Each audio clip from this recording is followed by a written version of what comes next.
Siempre recuerdo una clase de filosofía donde el profesor nos relató esta historia. En una caverna se encontraban un grupo de hombres, prisioneros de nacimiento, encadenados de forma tal que solo podían mirar hacia el fondo de la cueva. Una hoguera y figuras manipuladas por otros hombres proyectaban en esa pared todo tipo de sombras. Para los prisioneros, las sombras eran la única referencia del mundo exterior. Esas sombras eran su mundo, su realidad. Uno de los prisioneros era liberado y se le permitía ver la realidad entera fuera de la caverna. ¿Qué tanto tiempo le tomaría acostumbrarse al exterior después de toda una vida de encierro? Posiblemente su reacción sería un profundo temor a la realidad. Podría entender lo que era un árbol, el mar, el sol. Asumamos que este hombre puede ver la realidad tal cual es y entender el gran engaño que era la caverna. El profesor nos explicó brevemente las interpretaciones del mito en relación al conocimiento, la ilusión, la realidad, y cómo posiblemente estemos dentro de una gran caverna que a su vez está dentro de otra. Pero no cabe duda de la necesidad de ese hombre libre de regresar y compartirle al mundo lo que había visto.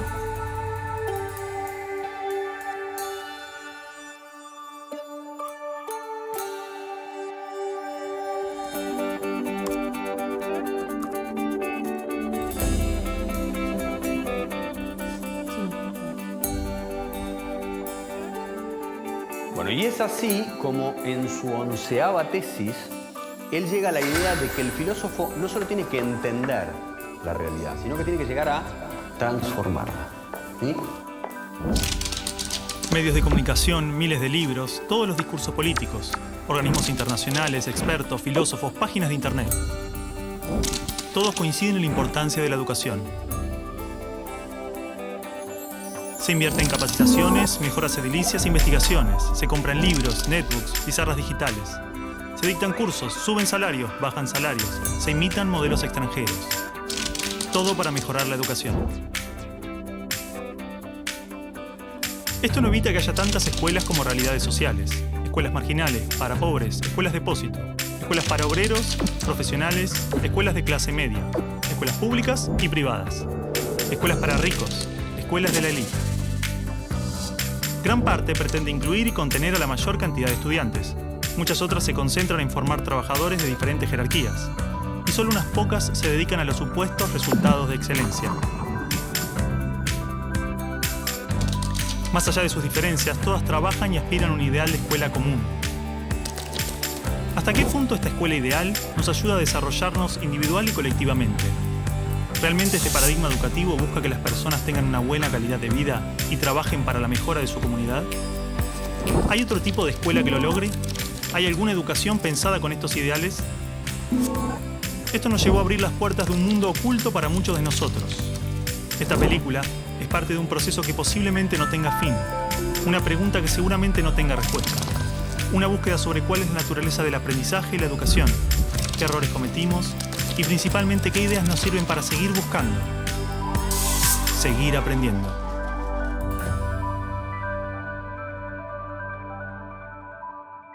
Bueno, supongo que lo que Alicia quiere, la directora quiere, es simplemente estar de acuerdo, consensuar, a ver qué es lo que se va a decir. Es un acto del colegio, el colegio tiene que saber qué es lo que se va a decir. Tal, y bueno. Javier, ¿en qué quedaron? Bueno, yo les propongo a los chicos, como ejercicio, que escribieran un texto, ¿no?, contándonos cuál era el balance de estos años en la escuela. Y eso es. Muy poco de lo que pasa en nuestra escuela es verdaderamente importante. Nos enseñan a estar lejos unos de otros y a competir. Padres y maestros no nos escuchan. Por todo eso decimos basta. La educación está prohibida.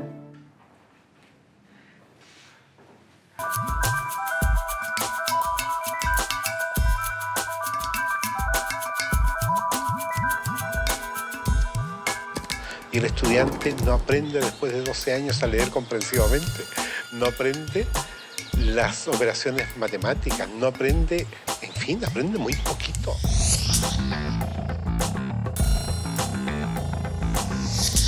¿qué es lo que hace que el estudiante fracase en la escuela?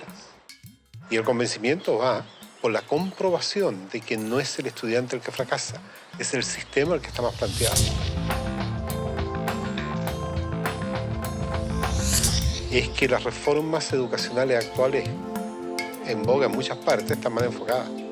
Son un arreglo cosmético de lo que nosotros pensamos que debemos mejorar en la escuela. El problema está en el modo como concebimos paradigmáticamente a la escuela. Es un problema de concepción básica.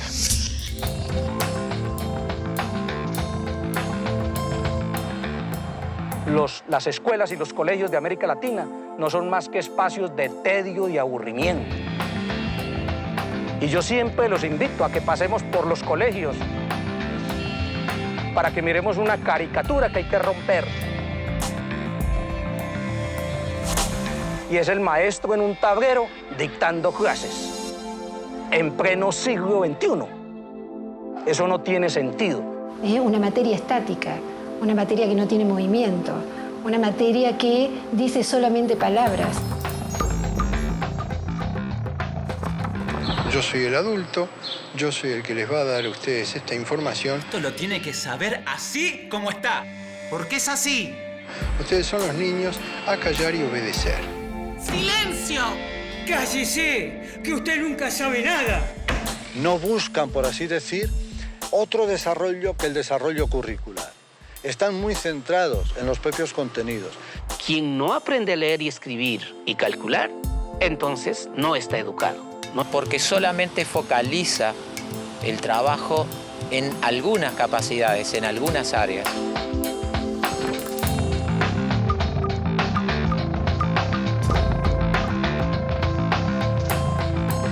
El conocimiento actual está parcializado, porque la mirada es parcial. Nosotros decimos que en las escuelas convencionales el aprendizaje es preventivo. Señor, ¿para qué sirve esto? Y la maestra le dice, algún día lo podés necesitar. Pero estos conocimientos hemos visto de que no duran ni prevalecen durante mucho tiempo. Hoy en día los paradigmas están cambiando muy rápido. El conocimiento está cambiando permanentemente.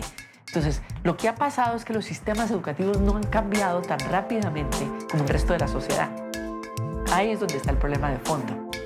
En las escuelas normales y en las facultades de educación nos dijeron que un objetivo es aquello que es medible, cuantificable y observable. Entonces empezamos a buscar la regla que nos permita medir los objetivos. Y eso se llamaron calificaciones, ya sea una A, una carita feliz, una carita triste. Pero la lógica siempre va a ser la misma. ¿Comparar qué? Comparar el sujeto, sus aprendizajes, frente a una escala estandarizada que mide qué, si cada sujeto es único, singular e irrepetible. Busca que un número defina incluso la calidad de persona que eres.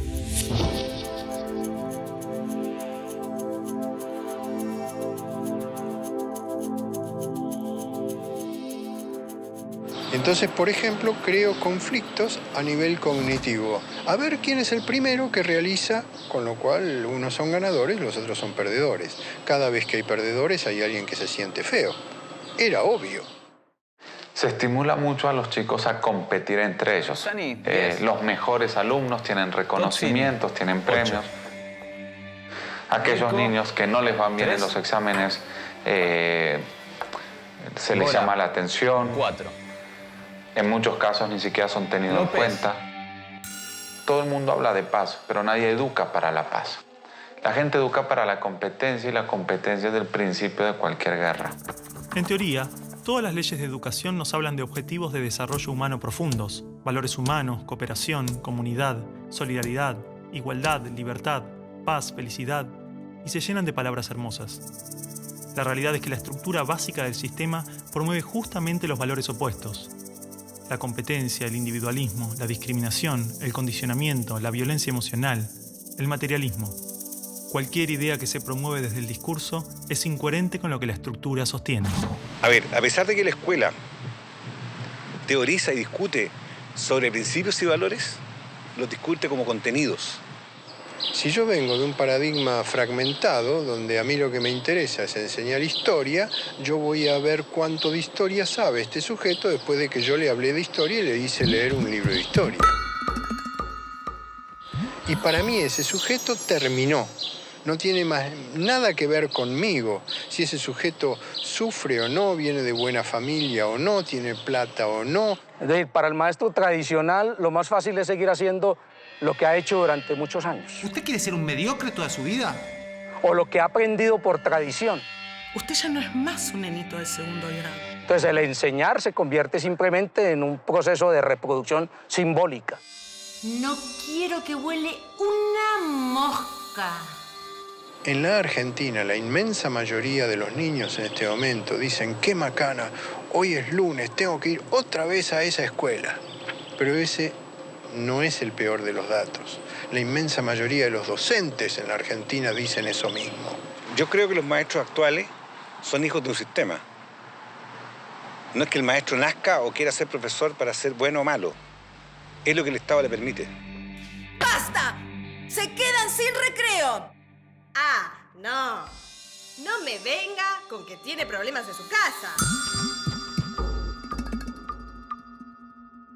¿Cómo hago para educar la emoción de estos niños si en mi terciario de formación docente no me hablaron nunca una palabra de las emociones?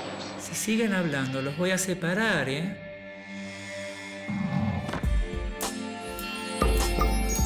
No quiero que vaya a la escuela a perder el tiempo. No quiero que vaya a pasar un mal momento. Es decir, en estos momentos un niño de 8 años pasa en la escuela más horas que un universitario en la universidad, no tiene sentido ninguno, no hay tantos conocimientos que aprender en la escuela. La escuela, entonces, no es ni siquiera el lugar de formación. Es la gran guardería, o como lo llamo yo, un gran parqueadero de niños. Pienso que son cárceles, ¿no? O sea, pienso que es horror pensar que hay que encerrar a los niños, que hay que tener guardias ahí custodiándolos para que no se escapen. Y entonces cada vez se encierra más. Cada vez le hacemos muros más altos. Los muros pueden ser de ladrillo o de árboles, pero igual son muros que aíslan, que separan. Quiero que la escuela sea para él un espacio de crecimiento personal y no un lugar en donde se lo adiestre para una futura escuela secundaria y luego para una universidad y luego para el trabajo. ¿Y luego para qué? ¿No? Pero es mucho más fácil decir, ahora se callan, ahora abran el cuaderno, ahora agarren el lápiz rojo, lo cual es un adiestramiento canino. Eso no es educación.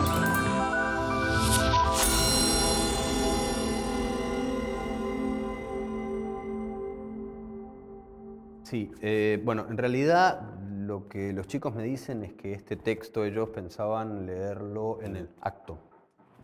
Es un boceto nada más. No es un boceto, no.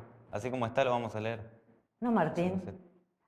Acá hay palabras muy ofensivas y no pueden estar atacándonos gratuitamente. Bueno, y si se sienten atacados por algo será o no. Bueno, para un poco. Alicia, nosotros lo único que hicimos fue cumplir una tarea que nos dio el profesor. Por eso, Alicia, digo que es un boceto. Los chicos van a suavizar este texto. No lo vamos a suavizar, así como está lo vamos a leer. Martín. No lo vamos a suavizar. No. Martín, esto, así como está, es una falta de respeto. Perdón, me olvidaba que decir lo que uno piensa es faltar el respeto.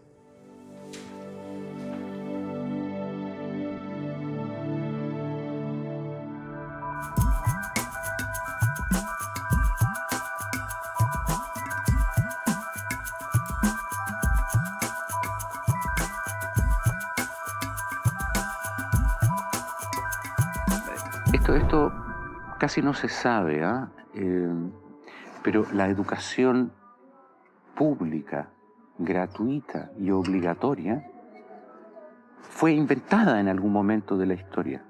Antes no existía. La educación en la antigüedad distaba mucho de lo que hoy entendemos por educación. En Atenas clásica, por ejemplo, no había escuelas. Las primeras academias de Platón eran espacios de reflexión, conversación y experimentación libre. La instrucción obligatoria era cosa de esclavos. Por otro lado, la educación en Esparta era más parecida a una instrucción militar. el Estado se deshacía de quienes no alcanzaban los niveles esperados. Había clases obligatorias, fuertes castigos y modelamiento de la conducta a través del dolor y el sufrimiento. Antiguamente la educación estaba en manos de la Iglesia Católica, por lo menos en el mundo cristiano occidental. Y fue recién en el siglo XVIII, en una época de la historia que se llama despotismo ilustrado, seguramente lo escucharon en el colegio, en donde se creó el concepto de educación pública, gratuita y obligatoria. La escuela como la conocemos nace a fines del siglo XVIII y principios del siglo XIX en Prusia. Con el fin de evitar las revoluciones que sucedían en Francia, los monarcas incluyeron algunos principios de la Ilustración para satisfacer al pueblo, pero manteniendo el régimen absolutista. La escuela prusiana se basaba en una fuerte división de clases y castas. Su estructura, heredera del modelo espartano, fomentaba la disciplina, la obediencia y el régimen autoritario.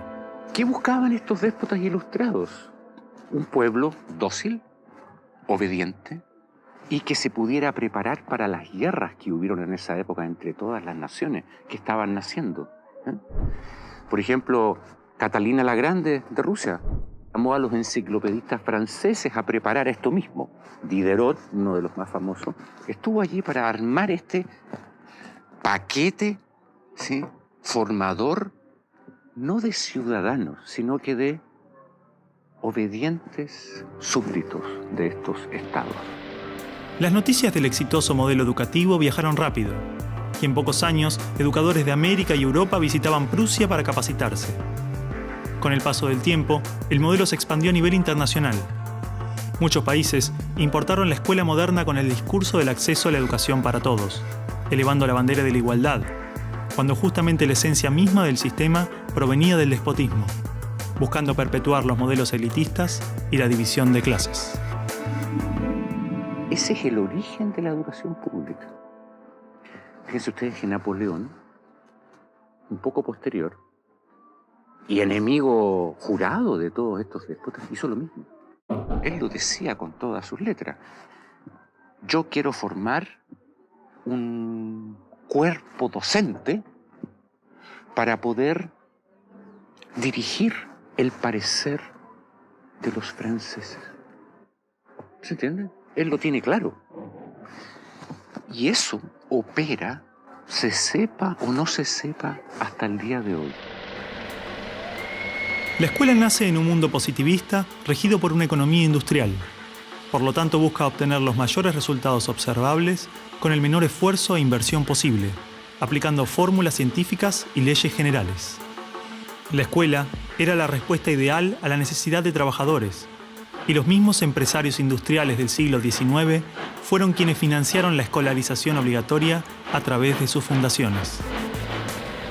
¿Dónde coloco los hijos de estas personas para que puedan trabajar? ¿Cómo educamos en que aprendan a leer? ¿Cómo creamos obreros inteligentes? La educación sigue siendo lo mismo, una herramienta para formar trabajadores útil al sistema y una herramienta útil para que la cultura permanezca siempre igual y siempre se repita, lo cual es conservar la estructura actual de la sociedad. La escuela se complementó con investigaciones sobre el control de la conducta, propuestas de utopías sociales y hasta teorías de superioridad racial.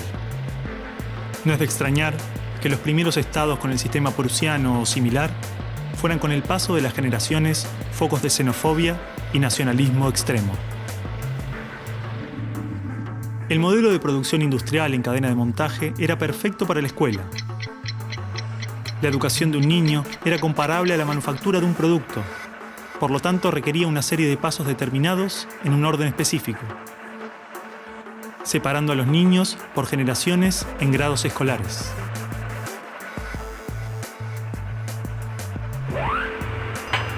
Y en cada una de estas etapas trabajaría sobre determinados elementos, contenidos que asegurarían el éxito, pensados minuciosamente por un experto. Digamos que el maestro es la figura que es la encargada de enseñar una serie de contenidos que tocan, porque alguien ha determinado así, en una edad determinada. Pero la educación no la preparan los biólogos. Y curiosamente muchas veces tampoco son educadores los que la preparan. son administrativos. Son gente que no hace clases. En esta cadena, una persona estaría a cargo de una pequeña parte del proceso, insuficiente como para conocer el mecanismo en su totalidad, ni a las personas en profundidad. Un docente por año, por materia, cada 30 o 40 alumnos, llegando al punto de que el proceso termine siendo meramente mecánico. La educación, como la estamos viendo hoy, es administrativa. Hay alumnos que llegan, profesores que hacen clase, alumnos que se van, profesores que se van y al día siguiente se repite el ciclo.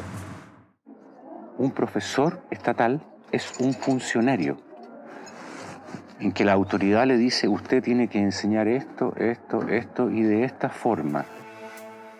Porque hay que repetírselo a demasiados niños con un profesor de demasiadas horas de clase y con pocas horas de atención de alumnos en forma privada. Entonces va a dirigir siempre a un grupo colectivo. Porque evidentemente si tengo 30 niños, no puedo pretender que todos los 30 niños quieran hacer lo mismo al mismo tiempo.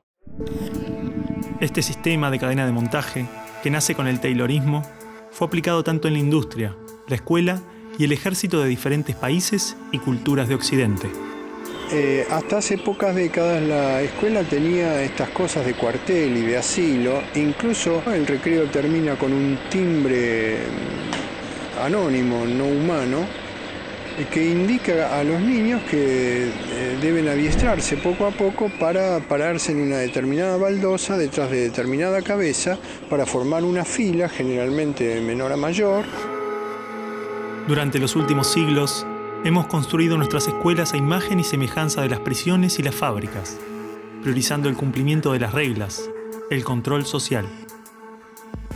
La escuela se pensó como una fábrica de ciudadanos obedientes, consumistas y eficaces, donde poco a poco las personas se convierten en números, calificaciones y estadísticas.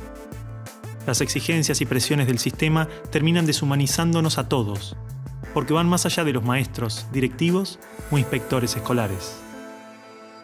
Están considerados grupos homogéneos, con contenidos homogéneos que tienen que obtener resultados parejos.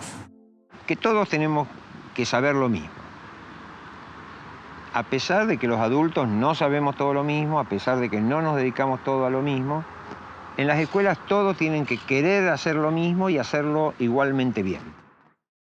Entonces la escuela tiene poca capacidad de responder a las necesidades individuales, porque la escuela instruye. Es un centro de instrucción y es lo que hace. El que no aprende, se queda. Esa es la realidad. Esto de alguna manera ya implica que el sistema educativo es un sistema de exclusión social. Selecciona el tipo de personas que estarán llegando a la universidad para llegar a formar parte de una serie de élite que domina pues, las empresas que dominan los sistemas de producción, económico, de comunicación, etc. Y otro tipo de personas para las cuales la escuela no es suficientemente adecuada, que están destinadas a otro tipo de trabajo más precario, porque no dispondrán de los títulos para hacer esto. El sistema y los estados no les preocupa eso. No, honestamente, no les preocupa el ser humano como persona, como individuo.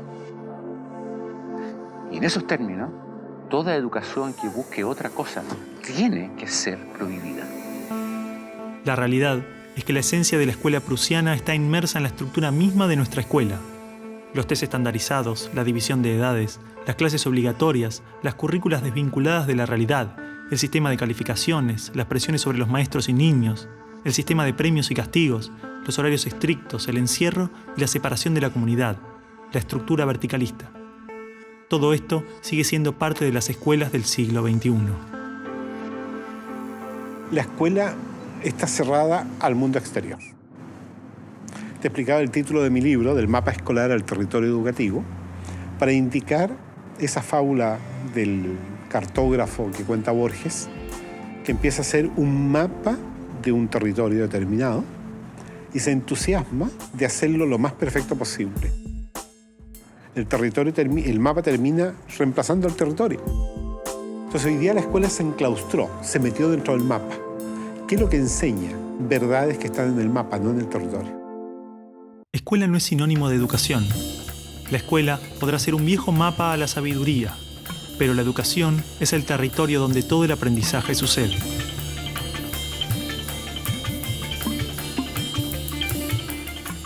¿Qué es una buena educación? ¿Lograr que la mayor cantidad de niños atraviesen los estándares de calidad? ¿Que obtengan herramientas y conocimientos que no les interesan para superar barreras que otros les imponen? ¿No era el objetivo de la educación lograr una buena calidad de vida? Olvidemos por un momento todo lo que sabemos sobre educación, toda nuestra forma de entender la escuela, todo lo que nos han dicho que debemos aprender en la vida y lo que debemos enseñarle a nuestros hijos. Empezar a ver cada cosa, a revisarla como si nunca la hubiéramos visto. O sea, cada acción, cada actitud, cada costumbre. Si no estuviéramos haciendo las cosas como las estamos haciendo porque siempre las hicimos así, ¿cómo las haríamos hoy? ¿No? Es como sacudirse la cabeza y decir, bueno, empezamos de nuevo.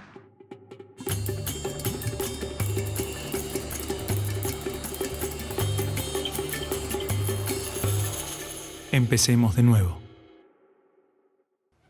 A ver, chicos, tienen que entender que el discurso que escribieron es algo que le puede molestar a mucha gente. Bueno, está bien, pero si es lo que sentimos y lo escribimos así, ¿por qué no lo podemos leer así? Son nuestras palabras, lo que pensamos. ¿Cuál es el problema ahora? Cargo de lo que escribimos ahí también. Si de última no lo dicen en clase. Pará un poco, Martín, porque te conozco. Te molesta todo en esta escuela. Te molesto yo, te molestan los profesores, te conozco bien. No, vos a mí no me conocés. Sí, te conozco. No, no me conocés.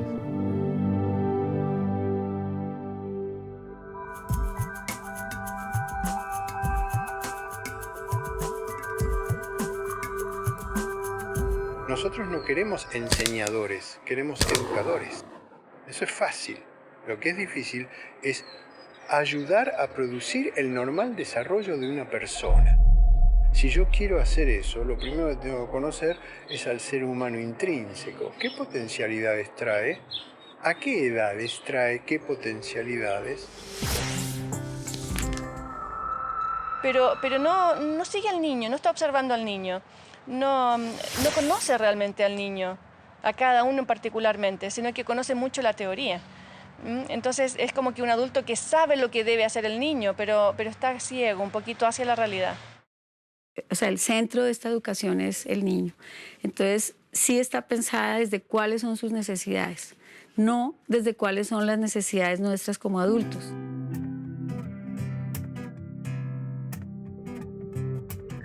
Los chicos desde que nacen con esa capacidad de crear. Son creativos y observadores y curiosos. Y en la escuela pueden pasar dos cosas: que se acompañe ese proceso y se propicien actividades para desarrollar esa capacidad, o se la frustre.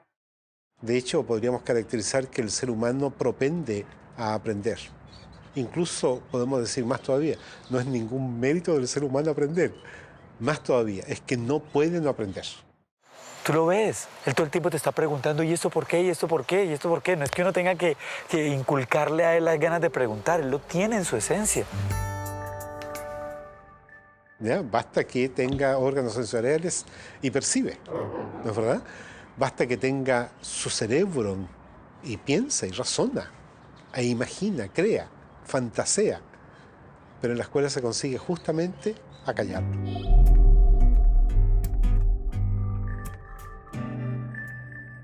De esta manera, si te fijas, cada vez, a medida que van creciendo los niños, van perdiendo su curiosidad y sus ganas de aprender. Un niño de 12 años difícilmente cuando sale de la escuela toma un libro. Son los mínimos los que hacen estos. Porque está harto, está totalmente harto de que se le diga qué debe y qué no debe hacer, y ha perdido toda curiosidad por aprender. La mente del niño tiene cualidades de aprendizaje cualitativamente superiores a las de un adulto, porque está naturalmente desarrollado para percibir lo que se le presenta, y con ello crea su mente, se construye a sí mismo. En pocos años aprende a controlar su cuerpo, puede comunicarse en varios idiomas, comprende las reglas de la naturaleza y las características de su cultura. Todo este complejo y maravilloso proceso se da de manera inconsciente. Lo aprende sin demasiado esfuerzo, por cuenta propia. De las cosas que aprendimos en la escuela, incluso cuando en la escuela aprendíamos muchas cosas, hay muy pocas que en la vida cotidiana necesitemos. Es posible que la escuela sea conveniente. Yo no creo que sea necesaria la escuela. Creo que puede ser demasiado, a lo mejor muy conveniente en la sociedad, pero podemos prescindir de ella. Porque podemos vivir sin sin saber logaritmos, pero no podemos vivir sin saber relacionarnos con otras personas o sin saber caminar o sin saber usar herramientas. Todas esas cosas las aprenden los niños mediante el juego. Los niños desde que nacen tienen la habilidad de construirse a sí mismos, aprendiendo de lo que se encuentra a su alrededor, a través de jugar y explorar el mundo. Los niños absorben cultura, los niños vienen a tomar la cultura de los padres y eso se ve incluso en el lenguaje. Está en el contexto cultural humano los números y las letras y las palabras, entonces ellos lo aprenden pues como, igual que aprenden a andar porque hay unos adultos que andan. Es decir, cuando un ser humano nace, su biología no lo obliga a ser humano. Necesita nacer en un entorno humano. Todo lo que nos rodea influye tremendamente en nuestro aprendizaje. Los espacios, los tiempos, las actitudes de nuestra familia, las emociones, los gustos, las creencias. Todo es parte de ese ambiente con el que nos construimos a nosotros mismos. La pregunta es entonces, ¿qué ambiente estamos ofreciendo a los niños para que los adultos se desarrollen de esta manera? Porque un niño entra es a un medio dogmático, siéntese acá, quédese 6 o 7 horas sentado en esta fila. ¡Qué horrible! Si estamos en una familia donde esa red de afectos es supremamente débil, los niveles de agresión son muy altos, de violencia, el chico va a ser un chico probablemente muy violento. No va a ser seguramente violento, no estoy diciendo eso, pero sí estamos hablando que en contextos violentos la violencia se reproduce más fácilmente. El niño va a dar lo que recibe, ¿no? Entonces, por eso tenemos que lograr relaciones mucho más amorosas, mucho más profundas en el aula. Estudios indican que actualmente a la edad de 5 años, el 98% de los niños podría ser considerado genio. Son curiosos, creativos y tienen la habilidad de pensar de formas diversas, resolver problemas, es decir, tienen la mente abierta. El problema es que 15 años más tarde, solo el 10% de esos niños mantiene estas capacidades. O sea, de alguna forma estoy diciendo que desde más allá de la mente, desde el mundo de la conciencia, todos somos genios. Y realmente el maestro lo que tiene que aprender es a que sus alumnos puedan abrir las puertas en su mente para que desciendan todo ese conocimiento y esa creatividad y esa genialidad que todos llevamos dentro. Si nosotros miramos a los grandes hombres de la humanidad y mujeres de la humanidad, todos han sido grandes soñadores, es decir, que han tenido una imaginación enorme. Como seres humanos, somos el resultado de miles de años de adaptación natural y evolución. Traemos dentro aquellas características que nos han permitido sobrevivir, transformarnos y crecer. Desde las ganas de comer cuando tenemos hambre, hasta la curiosidad interna del niño de explorar el mundo. Este potencial está esperando que le permitamos manifestarse. En los niños lo vemos en el juego espontáneo, en los adolescentes de hoy a través de la rebeldía y la necesidad de transformar la realidad. ¿Por qué insistimos en matar su espontaneidad y castigar su rebeldía, cuando son estas las características que manifiestan sus necesidades humanas internas buscando desarrollarse? El niño tiene un maestro interior, sobre todo en las primeras edades, que le impulsa al aprendizaje, que le impulsa al descubrimiento, que le impulsa al movimiento, que le impulsa a participar, a trabajar, a repetir comportamientos, que le impulsa a decidir cuándo quiere dejar de repetir algo porque lo tiene superado. Observando cómo actúan los niños, descubrimos que usan todos los criterios de un investigador connotado, exactamente los mismos. Por supuesto que hay distintos niveles de complejidad, ¿no es cierto? Pero no hay niño que no sea sistemático en la observación. No hay niñita pequeña que esté observando que no genere experimentos. ¿Cómo podemos hacer para que sean más creativos? Ellos ya lo son. Lo único que tenemos que hacer es ofrecerles las posibilidades para que la puedan expresar de diferentes maneras. Si siguen haciéndolo, mañana van a ser científicos, mañana van a ser artistas. Hay que dejarlos.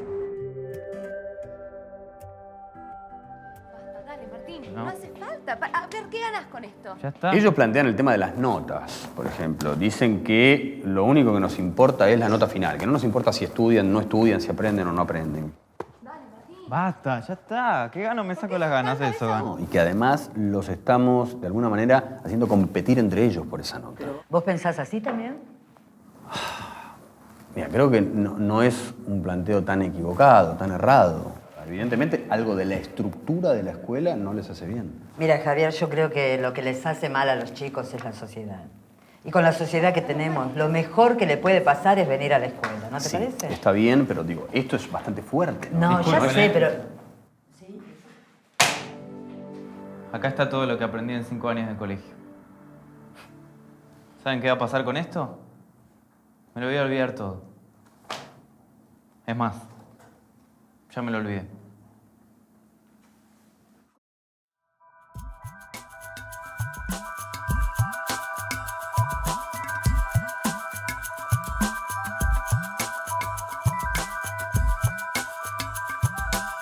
Entonces la educación nace así, en colocar más información porque creemos que esa información es necesaria.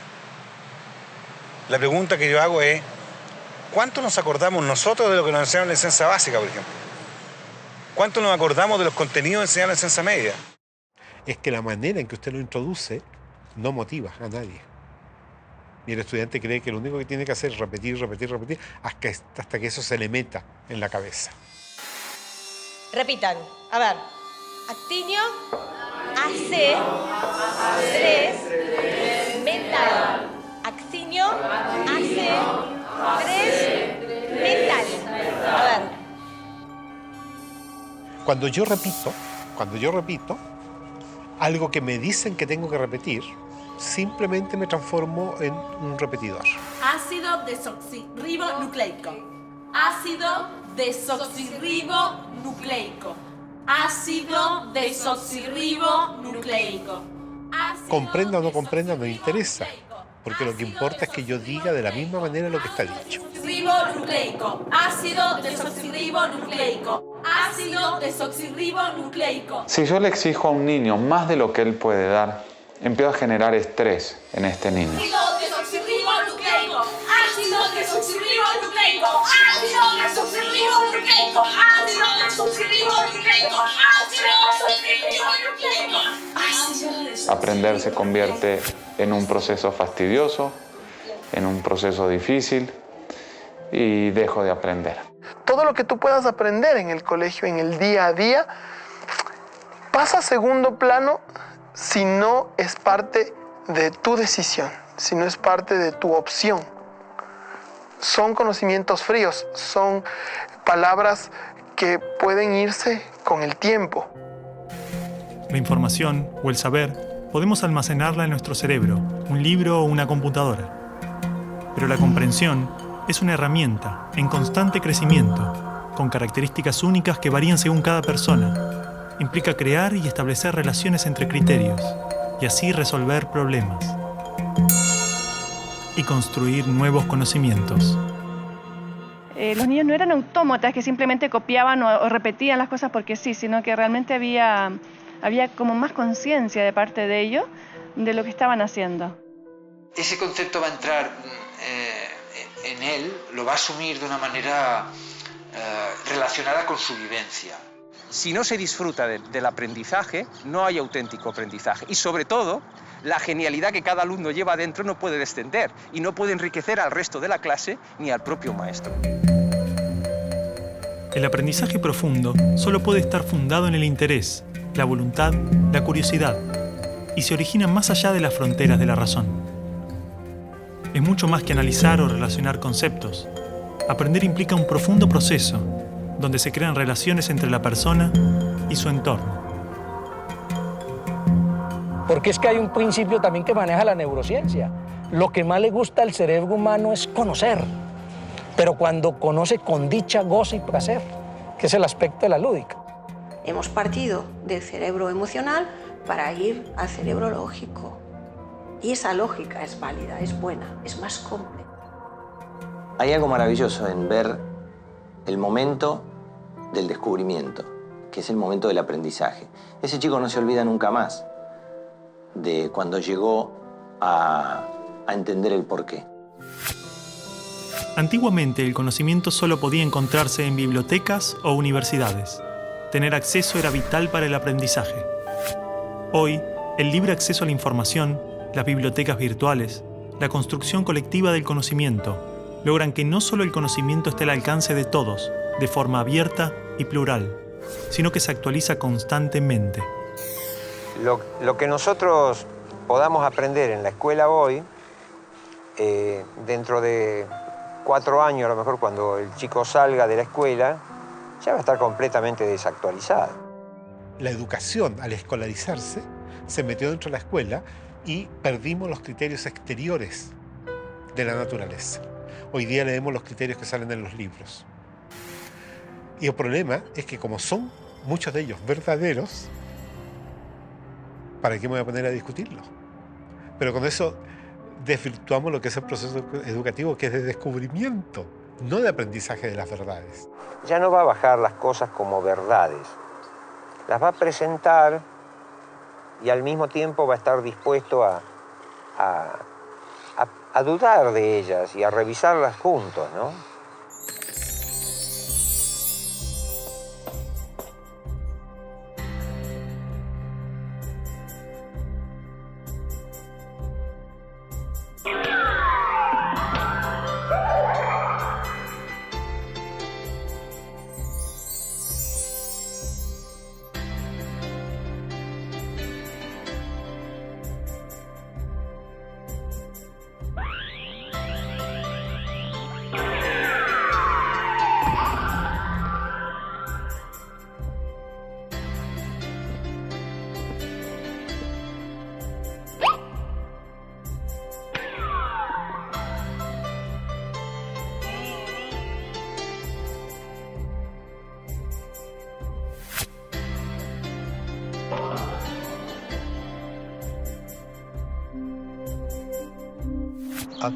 A todo nivel, el ser humano siempre aprende lo que hace.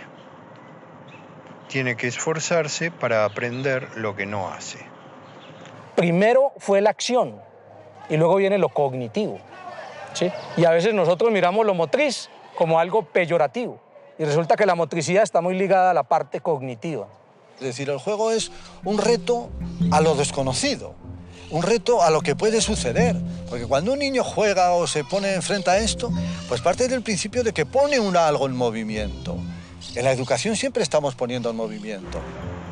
A la casa del tío escuela, digo yo, venimos a aprender, eso obvio, no venimos a jugar y nada más, pero jugando se aprende mucho.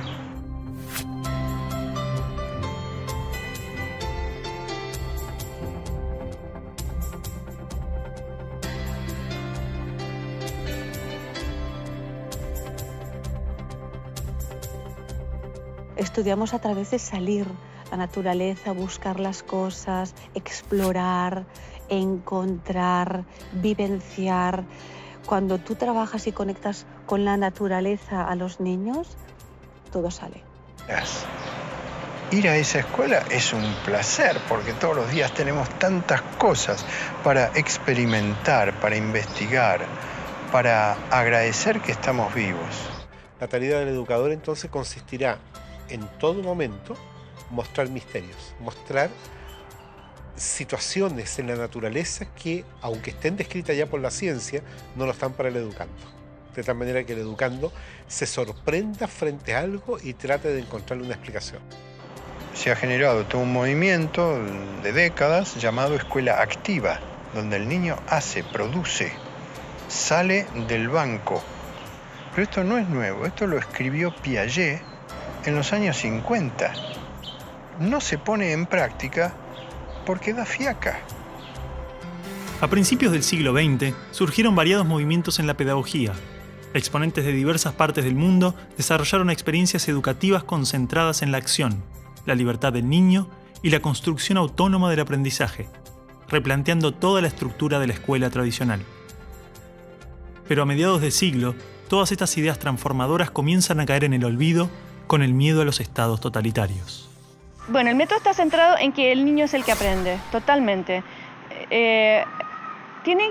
Necesariamente tienen que haber objetos físicos, objetos concretos con los que el niño manipule, que el niño experimente. Todo en la primaria es operativo. Todo es operativo todo es con material concreto. El niño, en la medida en que se equivoca, se va a ir dando cuenta, porque el material mismo es autocorrector. Y normalmente el adulto no es el que debiera estar corrigiendo al niño, es el mismo niño el que tiene que estar corrigiéndose a sí mismo. Ahora, también existe mucho la corrección de parte de otros niños. Yo creo que desde el punto de vista educativo son bienvenidos los errores y las equivocaciones. De hecho, la ciencia tiene más errores y equivocaciones que aciertos. Es verdad que avanza, sabemos nosotros que puede avanzar cuando hay un acierto, pero los errores son los que permiten que los científicos puedan avanzar. Viendo a los niños cuando dicen, no importa si yo me equivoco, porque estoy aprendiendo, porque nadie tiene que ganar aquí, sino todos estamos para mejorar. El inventor de la bombilla eléctrica tuvo más de 1000 intentos fallidos antes de hacer funcionar la bombilla. Cuando un periodista le preguntó qué se sentía fracasar 1000 veces, él respondió: no fracasé 1000 veces, la lámpara eléctrica es un invento de 1000 pasos. Al igual que un descubrimiento científico, la educación informal es el resultado de un proceso profundamente caótico, donde el hombre busca un orden causal, lógico, pasando del caos al orden alternadamente. Pero este aprendizaje nace de la pregunta en el caos, no de una respuesta en un orden. La sociedad, cuando nosotros nacemos, la sociedad nos vuelve más ignorantes porque nos da respuestas a estas preguntas y nos da respuestas prefabricadas en la filosofía, en la política y hasta en las religiones. Entonces matan las preguntas y la capacidad de aprender. Yo creo que de manera sintética podríamos decir que la escuela está orientada a la respuesta. En cambio, los procesos educativos que ocurren fuera del ámbito de la escuela, pero que también dentro de ella, están orientados hacia la pregunta, hacia la indagación, en que la respuesta viene, pero no es lo medular del proceso. ¿Qué debe hacer un educador? Entonces, ayudar al develamiento de aquello, no imponer una respuesta. La importancia de la pregunta está planteada desde el principio de la filosofía en la antigua Grecia, donde el aprendizaje surgía del replanteamiento y la repregunta. Pero si es esta la naturaleza del aprendizaje, ¿por qué insistimos en estructurarlo, limitarlo, condicionarlo, ordenarlo? Así es como todos los seres vivos aprenden, a través de interactuar con los otros y con el entorno, no a través de un currículum previo que alguien establece. El tiempo escolar, entonces, es un tiempo engañoso en el sentido que nos hace meter en una programación la idea de que el educando va a ir progresando al modo como el programa está planificado. En ese sentido, la escolarización es lineal. Paso 1, paso 2, paso 3. Y el paso 10º va a estar después del 9º. Pero en el aprendizaje la situación es distinta. Puede que la persona avance progresivamente de manera lineal, 1, 2, 3, y brinca al 10º. El currículum es una guía ordenada para construir el conocimiento basado en experiencias previas. Pero si el aprendizaje se caracteriza por procesos tan diversos e individuales, ¿cuál es la necesidad de forzar eso y alcanzar objetivos? Normalmente los objetivos educacionales en el mundo son colocados desde fuera del alumno, del niño. Se espera que sea un buen ciudadano, se espera que pueda participar de esta sociedad competitiva, etcétera, etcétera. Por tanto, el niño empieza a entender que las acciones del ser humano no parten tanto de una fuerza interna, de una conexión con la naturaleza, de una percepción, de una sensibilidad por la vida, sino que están motivadas por algo exterior. Estudio para pasar el examen, no leo para aprender, no me intereso por los animales porque me gustan. No, es que ahora no me toca los animales, ahora toca otro tema.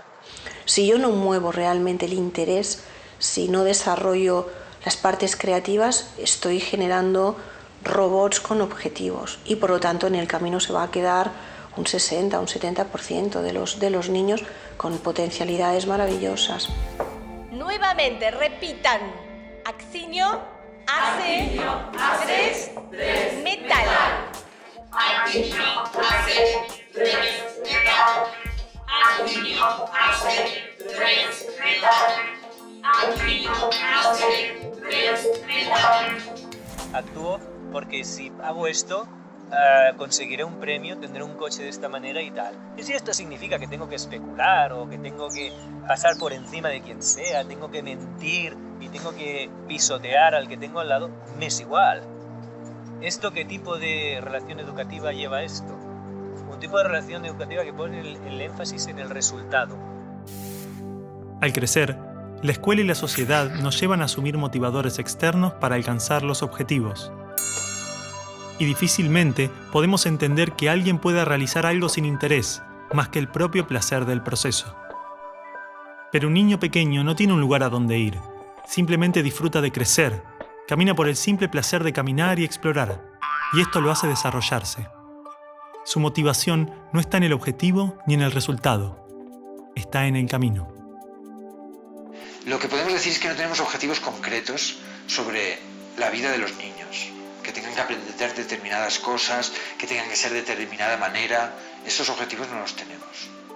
El currículo que se maneja acá es un currículo que está plasmado en un camino y que el niño maneja ese camino. Entonces, él lo tiene y él sabe. Entonces, el maestro no es el protagonista de la película, el contenido no es el protagonista es el niño que, acompañado del adulto que hace de intermediario, se pone en contacto con el conocimiento y el conocimiento pues ya atrae y actúa por sí solo, ¿no? Y ahí, en eso que les estoy contando, se respeta el ritmo del niño. O sea, no hay la presión fundamental de que tiene que llegar a este resultado en tal tiempo. Si yo me planteo que a lo largo del curso tienen que aprender a escribir su nombre, pues voy a estar preocupado y en vez de ver al niño voy a ver el objetivo y voy a intentar adaptar al niño al objetivo. Si lo que quiero es que él aprenda y viva, digamos, de manera espontánea, pues eso lo va a aprender de todas maneras, pero yo no voy a estar preocupado por ello y vamos a poder fluir y disfrutar del proceso.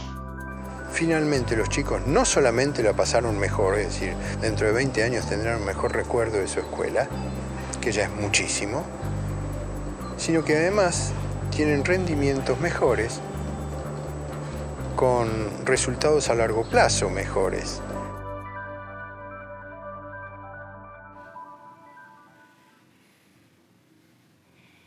A ver, Micaela, ¿por qué insistís con el discurso ese? Porque quise expresarme, poner lo que pienso, lo que siento. Mi amor, todos queremos hacer lo que sentimos. Y muchas veces nos toca hacer cosas que no nos gustan. No, disculpame, pero yo no opino igual que vos. Bueno, yo te entiendo. Escúchame, Micaela, ¿no querés recibirte, tener un título, una profesión, ser alguien en la vida? Pero yo ya soy alguien en la vida.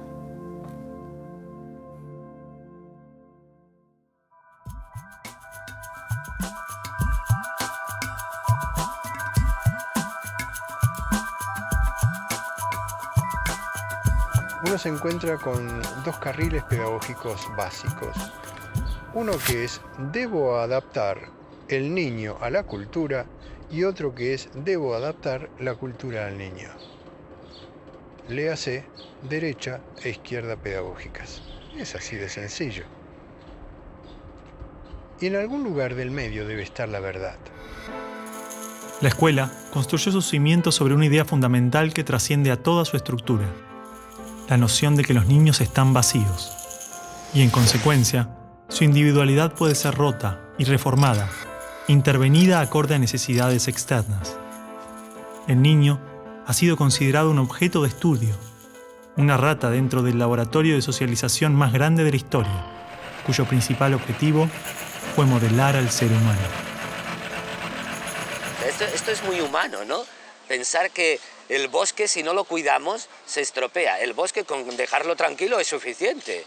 Siempre, todo lo que tenemos de bosque es porque el ser humano no ha intervenido. Pero el ser humano cree que interviniendo hace más, hace mejor las cosas. Dentro de la semilla de un árbol se encuentra toda la información que este ser necesita para desarrollarse.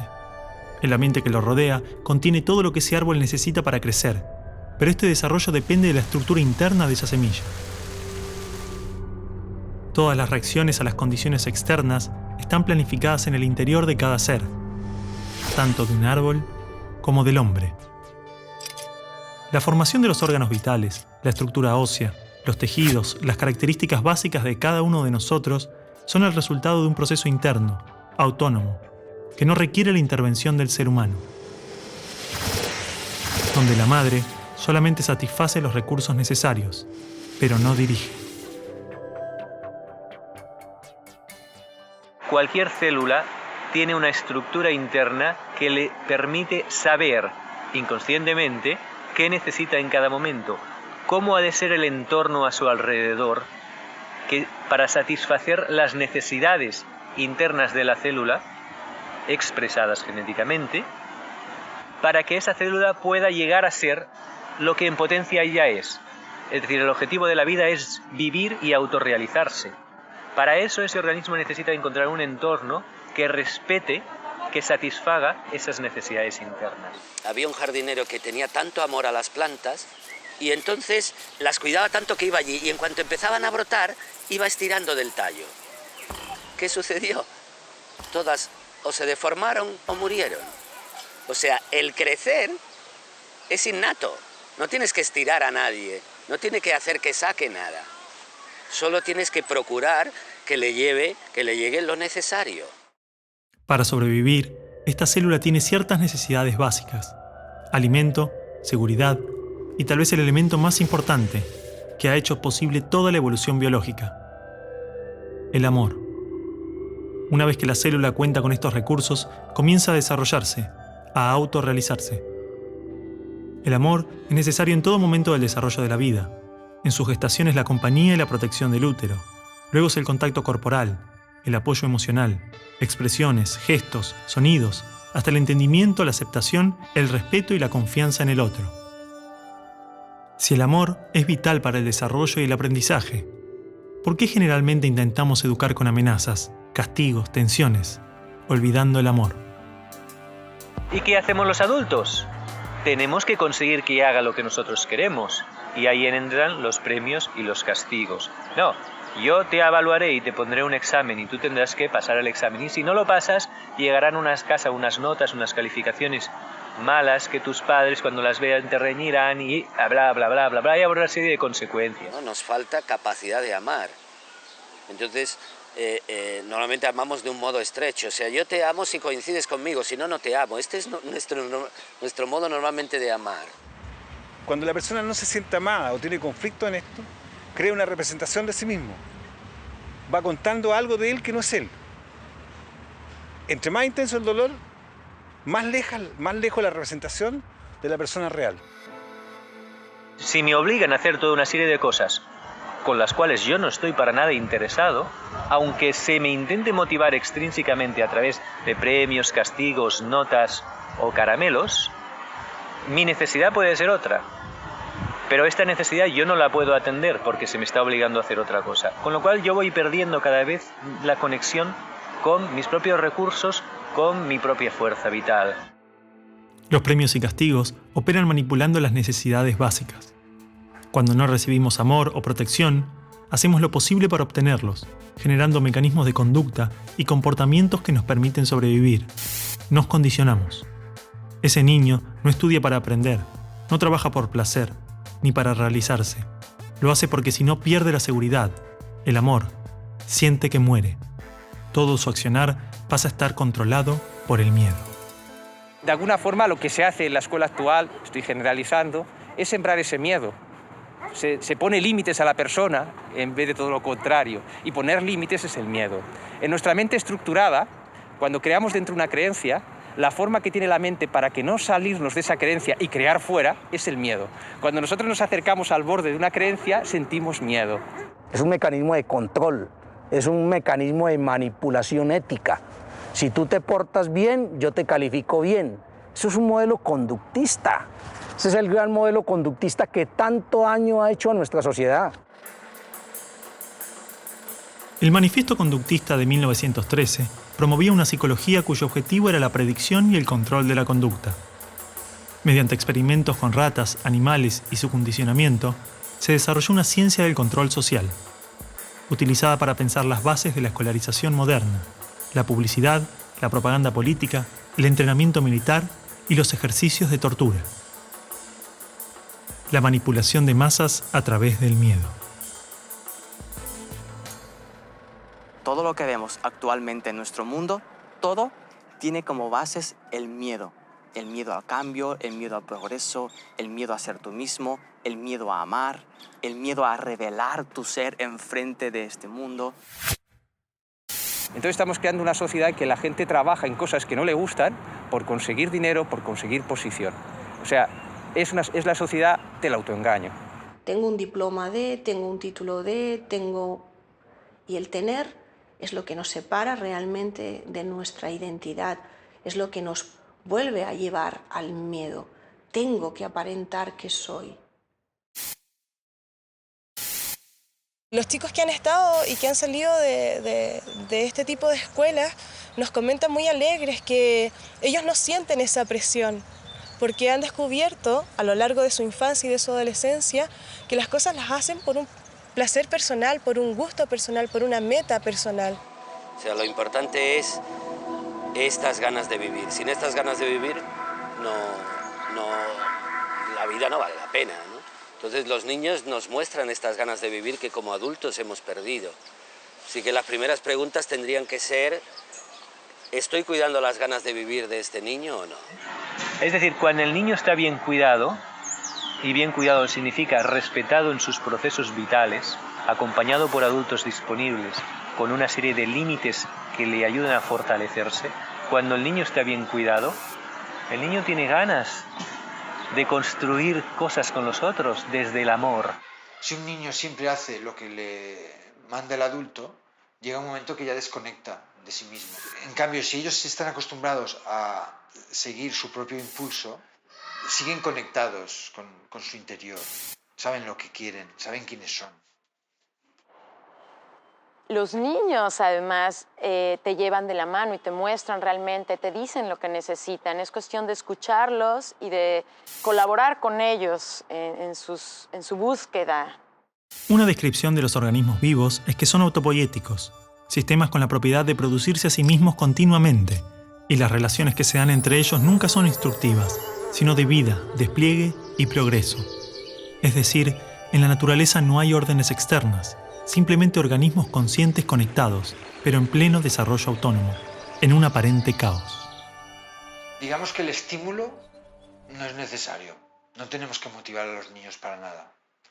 Si ellos quieren hacer algo, lo hacen. Y si no, pues no lo hacen. Pero no hay que motivarles para que hagan algo que les va a ir bien.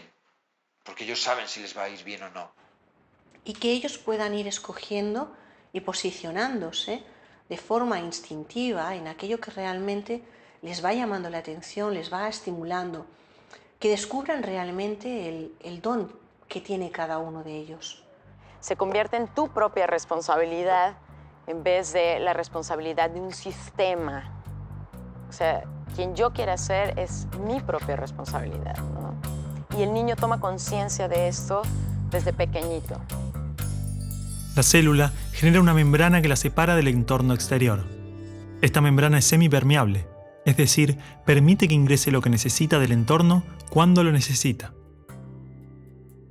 Solamente es necesario que los recursos estén disponibles en el exterior, pero sin forzar su ingreso al ser, sin violar su seguridad y bienestar. De esta manera, el organismo puede crearse a sí mismo, autorrealizarse. Así es como aprendemos de la cultura. El debate entre lo innato y lo adquirido no tiene una respuesta, porque ambas actúan en una compleja interacción que requiere amor y respeto. Por lo tanto, la creatividad es la manera como el organismo se expresa algo que ha construido a través del respeto a sus propias necesidades. Con los conocimientos bases, intentar ver en qué momento está, qué es lo que necesita, qué es lo que quiere, qué es lo que le va a mover más, ¿no? Porque en el fondo es el chico el que va a dar los pasos, ¿no? En realidad nadie aprende, ¿no? Digamos, de forma forzada, no es aprendizaje lo que se produce cuando es forzado. La infancia es lo más hermoso, ¿eh? O sea, que es la alegría. Y en ese sentido yo creo que cualquier educación es buena si cuida de la alegría y las ganas de vivir del niño. Bueno, chicos, la semana que viene es el final. Oh, leyeron el libro, era corto. Yo no lo leí, profe, ya se termina el año, basta. ¿Para qué me sirve todo eso? Yo quiero ser bailarina, no me sirve de nada todo esto. No, claro, no, si las bailarinas no estudian. A mí sí me va a servir, yo voy a estudiar marketing, así que me va a servir. A mí tampoco me sirve de nada. Profe, ¿por qué no tenemos que comer años estudiando cosas que después no nos sirven de nada? No, claro. Es como decíamos en la carta que escribí. Oh, y otra vez con el tema de la carta, chicos, basta, quieren politizar todo. Pero todos no están de acuerdo. A ver. Y aparte vos, Martín, vos y vos. Ey, nena. Ey, a vos te hablo. Sí, ustedes dos, unos desagradecidos. Porque los profesores se esfuerzan para que les quede algo y a ustedes les da igual. Ey, córtenla. Mariela, basta. Escuchame una cosa. A ver, cállense. A ver, Martín, explícame lo de la carta. Vos, Micaela, también.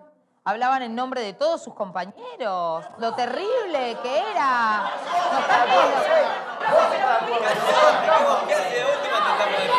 Ahí está. ¿Qué querés, Juan? No, faltan 10 minutos. Séntate, sigamos. ¿Ves que somos todos diferentes? A este no le importa nada, es un amigo.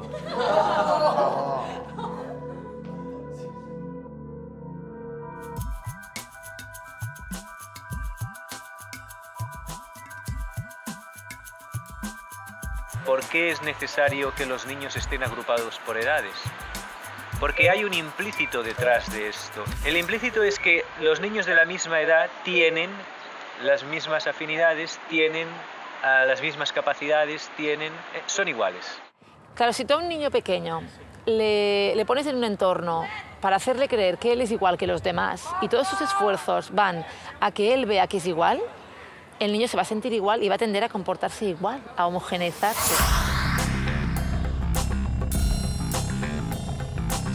Este niño habla demasiado, tendría que ser más silencioso. Este niño habla poco, tendría que ser más hablador. Este niño juega poco, tendría que jugar más. Este niño es muy movido, tendría que estarse más quieto. Haga lo que haga, parece que esté mal, que tiene que acabar siendo el niño estándar que hace exactamente la mitad de todo. Somos iguales como individuos en tanto biológicamente somos una especie, pero social y culturalmente somos diferentes. Y eso no lo ha podido entender la escuela. Tienen ritmos de aprendizaje diferentes, tienen intereses y motivaciones diferentes, tienen maneras de relacionarse diferentes.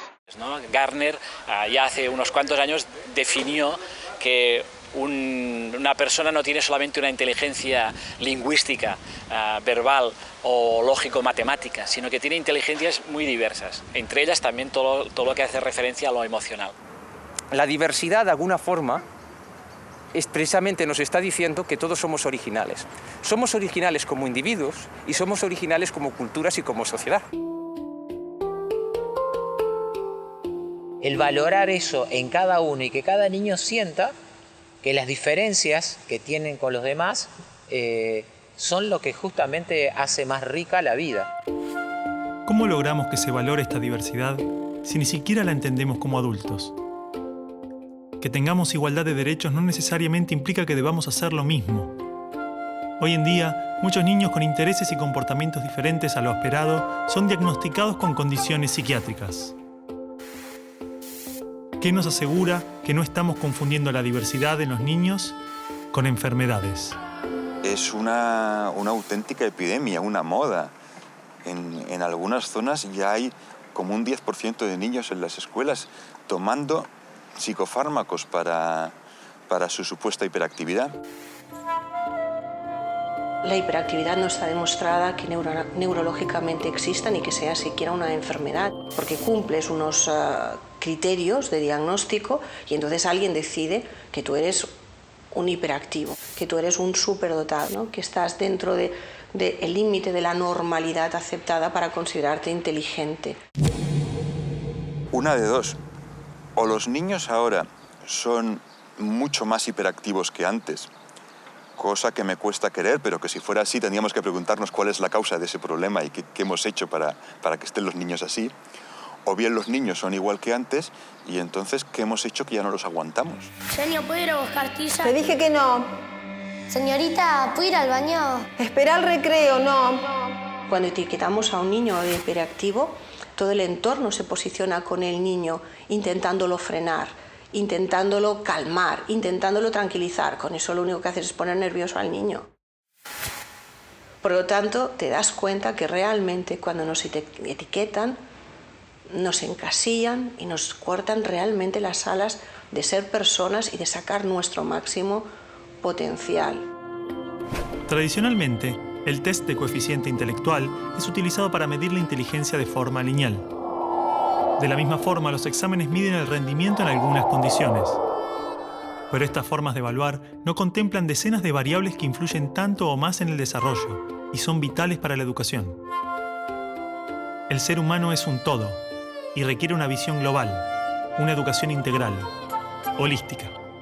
La inteligencia holística plantea de que es posible desarrollar un tipo de inteligencia unificadora, porque el holismo no es otra cosa que la visión del todo. O sea, tener un equilibrio entre lo que nosotros llamamos cabeza, corazón y manos, para nosotros eso es poder desarrollar un ser humano equilibrado, digamos.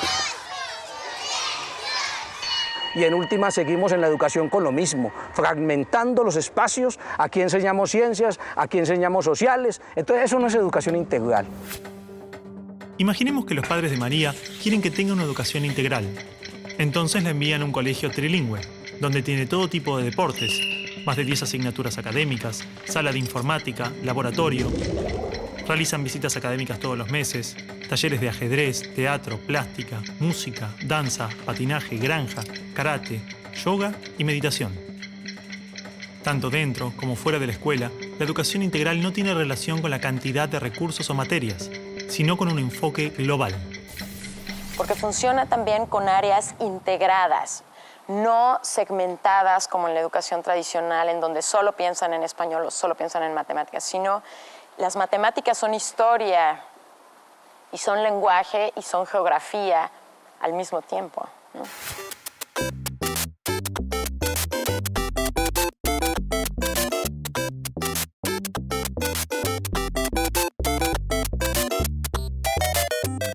Es una educación cósmica, explica Montessori, en la que todo se relaciona con todo.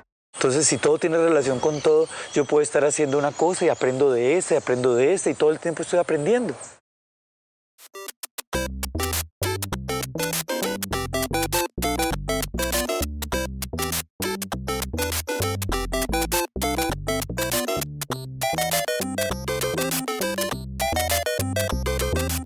Y lo que entonces teníamos que hacer era permitir que los niños tuvieran contacto con distintas experiencias. La escuela tiene que ser un banco de experimentación, un banco de una apertura de posibilidades totales. Experiencias científicas, artísticas, humanísticas, de distinto tipo. Y ver si esto les despertaba algo. Así no hay un recorrido único. No hay un camino único como que no hay un chico igual al otro.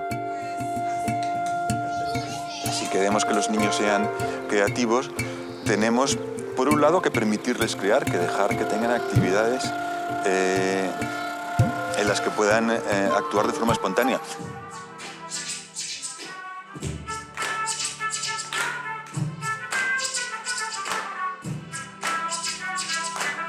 En este camino personal de creación y expresión, el arte juega un papel fundamental, ya que es la manera que tenemos de manifestar nuestra creatividad y personalidad.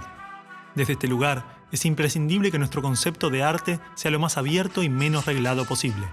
Entonces, las artes están allí puestas en la lógica de construcción de comunidad de sentido, no en términos de lo que hoy llamaríamos las industrias culturales, que es la derivación de las bellas artes, ¿no? Entonces, allí estamos parados nosotros en las artes populares. Creamos con la pintura, la música, pero también la danza, el teatro, el diseño, la construcción, el relato, la escultura, la literatura, el humor, el juego. Todo lo que surja espontáneamente del niño es creación. De cada persona se revela su interioridad a través del arte. No se usa el arte como herramienta o instrumento de aprendizaje. El arte en sí mismo es ya bastante válido como para utilizarlo como herramienta de aprendizaje. En ese sentido, el arte es un derecho. Si tú no accedes al arte, no accedes a una formación integral. Me parece que la emoción es la base que mueve la vida, o sea, las emociones nos dirigen. Antes de tomar una decisión, yo siento. No tenemos que hacer en la escuela educación emocional específica, sino que tenemos que tener en cuenta que el individuo es un ser emocional y que esas emociones son complejas. Si cuando manejamos la relación y los contextos de aprendizaje ya tenemos en cuenta la emoción que eso genera, ya vamos a desarrollar la emoción.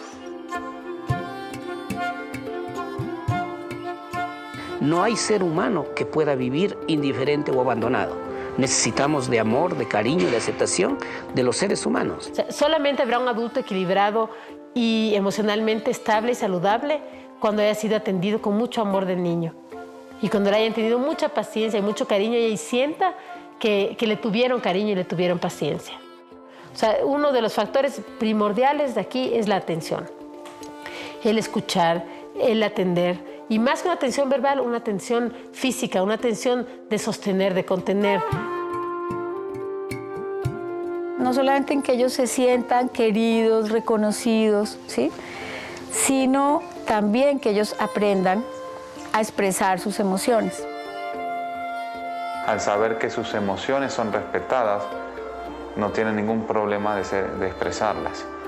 Y hablo muchas veces con los alumnos de temas de esto, de quizás no tengas trabajo, quizás tu entorno no sea lo más favorable, pero si sabes gestionar tus emociones seguramente estés más a gusto, ¿no? Como seres humanos, como seres, fundamental que desde pequeño puedan conectarse con ellos, con lo que sienten, puedan reconocer qué es lo que sienten. Conocer esas virtudes que tiene. Tiene que conocer qué es lo que va a poner a disposición de la humanidad. Puedan desarrollar ese autoconocimiento. En vez de estar todo el tiempo mirando hacia afuera, como si desde afuera encontráramos la solución a todos nuestros problemas, es el aprender a mirar hacia adentro. Aprender a conocer todas las herramientas de las que disponemos para básicamente definir el propio destino. Para que cada uno aprenda a ser artífice de su propio destino, que cada uno decida, ¿no?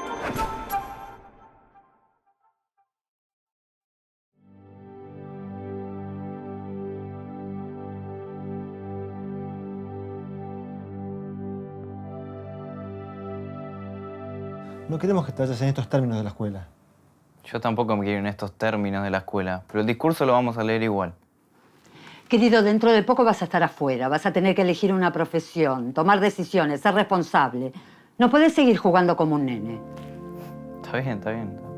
Perfecto. ¿Y cuándo ustedes me enseñaron a elegir?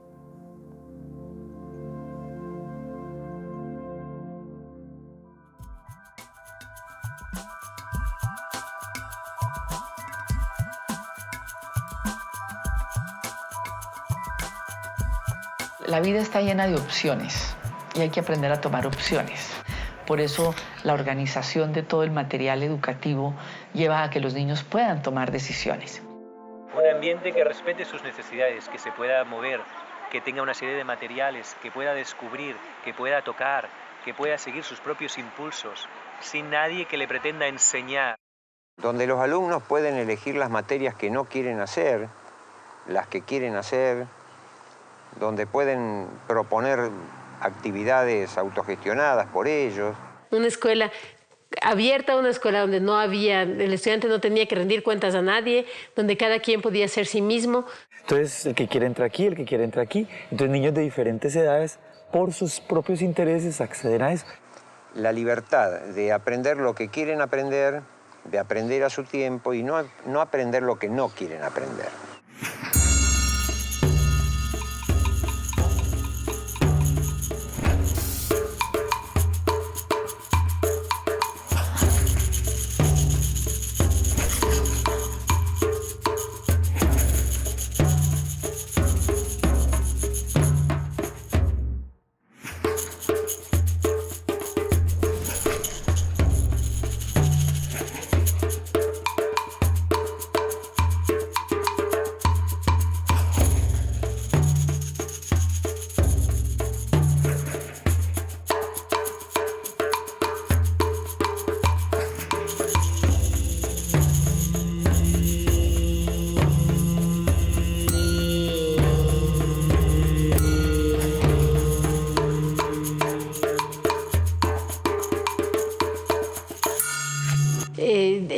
que hace le va a ayudar a darse cuenta qué más necesita elegir. De alguna manera los proyectos le permiten probar muchas opciones y de pronto tener al final de su proceso una idea más clara de sí mismo. El niño va encontrando caminos para su vida futura y tiene la certeza que él sea zapatero o sea médico, le va a ir bien. Si él lo hace con todo el amor y con todo el arte y toda la entrega posible, ¿me entiendes? Uno no puede aprender libertad en teoría y cuando salen de la escuela luego ser libres. Los chicos tienen que ser libres en la escuela. Si uno no puede decidir qué es lo que quiere experimentar, qué es lo que quiere vivir, está muy limitado a la hora de aprender. Solamente cuando tú tienes autonomía y te sientes respetado en tu autonomía, vas a poder saber qué quieres. Básicamente los niños que no logran estos niveles de independencia, que se convierten en niños dependientes de otras personas, nunca van a hacer lo que ellos quieren, siempre van a hacer lo que otras personas quieren. Primero necesitas saber resolver situaciones por ti mismo y en ese proceso se va a dar la responsabilidad. Yo me propongo, yo hago, obtengo y es un ciclo ya de toma de decisiones, de voluntad, de manejo de la libertad. Y después de la responsabilidad, entonces puedes aspirar a esa libertad bien entendida. Quizás el mayor desafío que enfrentamos es nuestra tendencia a dirigir la actividad del niño. La única forma que conocemos de educar es decirle al otro qué hacer y cómo hacerlo. Y tenemos pocas experiencias donde decidimos por cuenta propia. Me encuentro muchas veces en las aulas que les pregunto qué quieren hacer y no saben qué hacer. O sea, están muy acostumbrados a una directividad en el aula. Vamos a hacer esto, vamos a hacer lo otro. Porque el docente en general está acostumbrado a ser el que dirige todo. Sin embargo, de esta forma, le damos una participación activa al niño. Un docente que ya no dicta clases, sino está pasando por los grupos, orientando, facilitando.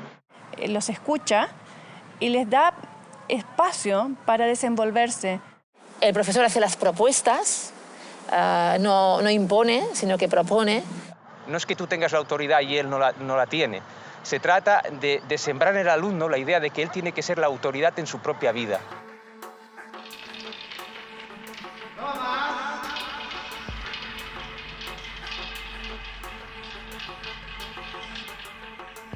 Un 3, Romero. Nosotros creemos que las notas son totalmente subjetivas e imperfectas. Primero porque no hay un docente que evalúe igual a otro. Ante cada trabajo es el niño el que tendría que evaluar cómo se siente con ese trabajo. Si está satisfecho, si le parece que podría haberlo mejorado más. El niño también controla su proceso de aprendizaje, lleva su control de progreso. Él sabe en dónde está, en qué unidad, en qué guía, en qué parte de ese proceso. Él sabe su camino y él es el que va llevando cuenta de cómo va él en ese camino. Ellos deciden, ellos eligen a qué edad pasar, ellos eligen cuando están listos. No hay un examen de salida aquí, sino que ellos ven cuando ya han completado en el informe pedagógico todo lo que tienen que haber completado, dicen voy a salir. Algunas experiencias nos hablan de informes pedagógicos compartidos, que se centran en los procesos. Otras trabajan desde la autoevaluación y el constante intercambio entre educadores, educandos y familia. Esta perspectiva cambia totalmente nuestra manera de entender la evaluación. Si realmente nos interesa aprender respetando el ritmo y motivación propios, es importante cuestionar la necesidad de los exámenes y las calificaciones. No hay calificaciones para ver quién es mejor y peor. Simplemente hay un seguimiento en el desarrollo del niño. Observas su cuestión emocional, su madurez, su socialización, su nivel de independencia. Y eso se materializa en lo que hablamos de ellos en nuestras reuniones de equipo, en lo que compartimos el equipo y las familias en las reuniones individuales con las familias, pero no hay una evaluación de los aprendizajes, del comportamiento, de la conducta, de eso no hay una valoración, digamos. Hay un acompañamiento. La escuela se transforma en un espacio abierto, una escuela de puertas abiertas a las experiencias, costumbres, a la comunidad. Los conflictos y situaciones del espacio comunitario son parte de la escuela, y esta pasa a ser un centro educativo, donde todos podemos aprender de todos. De esta forma, no hay edades o barreras que nos separan, solo experiencias que nos integran. La escuela no debiera de tener ni siquiera murallas.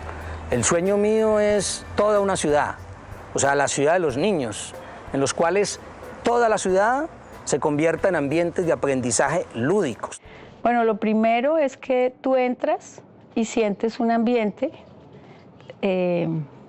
fluido, ¿sí? Como fluido y de mucha tranquilidad. Unos haciendo unas cosas, unos mirando un telescopio, unos leyendo ahí un libro, unos haciendo ahí un experimento. Grupitos trabajando, pero con un objetivo muy claro y sabiendo ellos para dónde van. Las escuelas rurales o escuelas unitarias en general se ven obligadas a trabajar con niños de diferentes edades en conjunto. Suele afirmarse que esta es una desventaja, pero por el contrario, el aprendizaje se potencia en experiencias, vínculos y valores humanos, tanto para los niños como para el docente.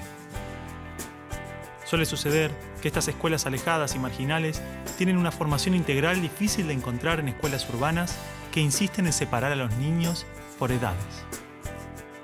Esa temporalidad de la escuela también nos ha hecho tener en la escuela a los alumnos separados por generaciones. Entonces aquí están los niñitos de 6 años, de 7, de 18, etc. ¿No es verdad? Cuando el ser humano a lo largo de toda su historia ha vivido en relación intergeneracional, donde el pequeño ha compartido con el abuelo con el padre, una mezcla total. Y ahí el niño ha aprendido y ha aprendido muy bien. No estaban separados en cursos, sino que todos estaban juntos. Entonces todos subíamos la montaña juntos, todos trabajábamos juntos, todos hacíamos proyectos juntos, niños de diferentes edades, todos en una misma escuela unitaria, digámoslo así. Las distintas edades también crean las posibilidades para que suceda la ética, ¿no? Sucede a través de las experiencias del día a día. Es algo vivo. Hay escuelas con aulas integradas juntando niños cada 3 años. Otras donde hay niños que tienen hasta 6 años de diferencia. Y en algunas vemos adolescentes compartiendo el espacio con pequeños que recién comienzan. También existen muchas escuelas que mantienen el modelo graduado, pero los niños pueden cambiar de grupos según sus necesidades y procesos. Por lo general coinciden en la edad, pero como hay chicos que por madurez están trabajando conectados con otros temas, en una de esas ellos trabajan en algunas materias con algunos grupos más chicos o con algunos grupos más grandes. El chico que no puede avanzar en una materia, que avance en otra, que no tenga interrupción. Es como un curso de agua, que encuentra una piedra y no se queda esperando a ver. Busca por dónde pasar. Y si no crece, la pasa por arriba. Y esto permite que el niño que es fuerte en un área sea quien puede mostrar a los otros y ayudar a los otros en esa área. Y al mismo tiempo, él puede nutrirse del que es fuerte en otra área. O sea, todos podemos ser el estímulo próximo, pero en el momento que tenga que ser. Entonces, hay muchísimos niños de distintas edades que pueden pasar a ser ese estímulo próximo para el aprendizaje del niño y no necesariamente un grupo o alguien. Y es muy linda esa conexión que tienen entre ellos, porque los más grandes cuidan a los más chiquitos, cuando salen a jugar los ayudan a cambiarse, a ponerse las zapatillas o a ponerse la campera. Es más bien aprender a vivir juntos, aprender a trabajar en equipo. ¿El objetivo de la educación cuál es? ¿Aprender? ¿Aprender qué? ¿Conocimientos? ¿O ir desarrollando unas capacidades humanas que solamente se desarrollan desde la relación con el otro, desde el tiempo, desde el proceso, desde el hacer, desde el comunicarse, desde el mirarse y del reconocerse, desde el amor?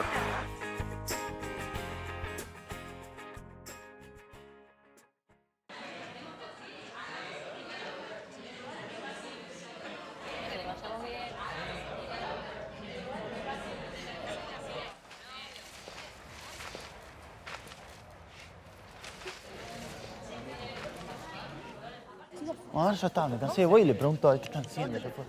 Voy a ver qué hacen. Nada, que están escribiendo, van a ponerlo... Bueno, no van a pegar, quiero saber. Que está pisando. Sí, ya sé. Usted está mal. Sé que lo estoy pisando. Ya sé que... ¡Ey, pará! ¡Basta! ¿Qué pasa? No pasa nada. ¿Cómo nada? No, nada. Cristina, por favor, llévatelo. Sebastián. Vamos, se viene. Vos te quedás acá. Ustedes también. Vamos, ustedes también, vamos. ¿Qué se piensan que es la escuela? ¿Puedo decir algo? No, ahora no, Micaela. Esto es un caos. ¿De qué te reís? Estos afiches... ¿Qué es esto? Nada, son unos afiches que queremos pegar en las paredes, ya que no nos dejan leer el discurso. De ninguna manera. Esto así no. ¿Ustedes piensan que puede hacer cualquier cosa? ¿Que pueden colgar cualquier cosa? No, chicos. En la escuela hay reglas. El mundo es un caos. Nuestras vidas son un caos. Por eso tenemos que darle un poco de paz, tranquilidad, seguridad. La escuela quiere darles un poco de orden. ¿Entienden? ¡Orden!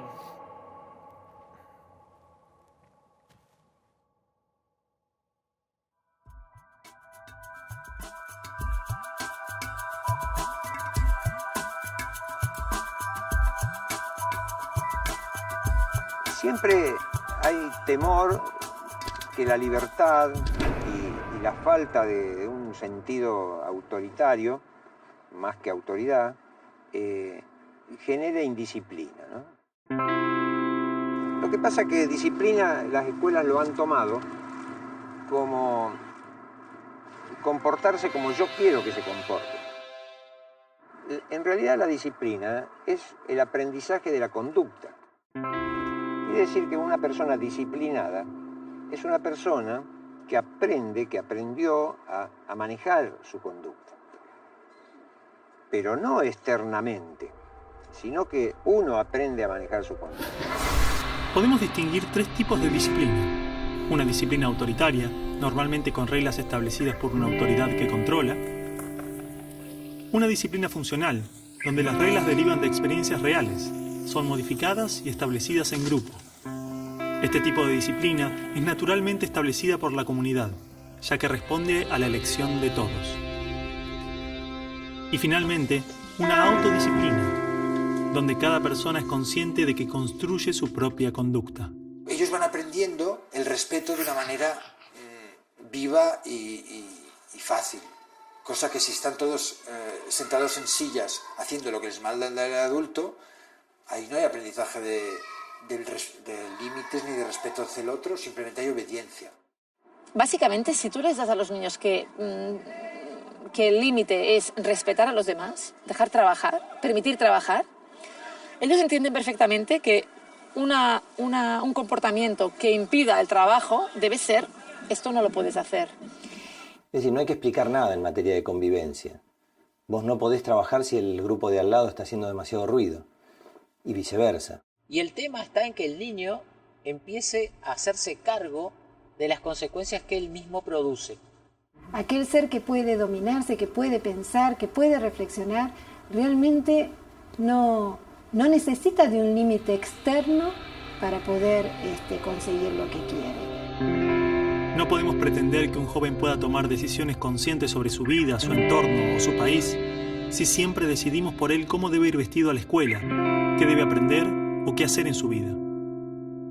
Estos jóvenes tendrán que tomar decisiones en una sociedad donde las reglas van transformándose según las nuevas necesidades, opiniones y formas de entender la realidad. De la misma forma, podría suceder en la escuela, donde las reglas serían funcionales al aprendizaje, necesidades y opiniones de los niños. Para lograr esto, es clave replantearnos las estructuras de poder en la escuela. Que no debe haber estructuras de poder, que tiene que haber una autoridad funcional, administrativa, funcional, organizativa, pero no de poder. Cuando te atreves a cuestionar esa autoridad que viene de hecho, te puedes convertir en un mejor director de un proceso.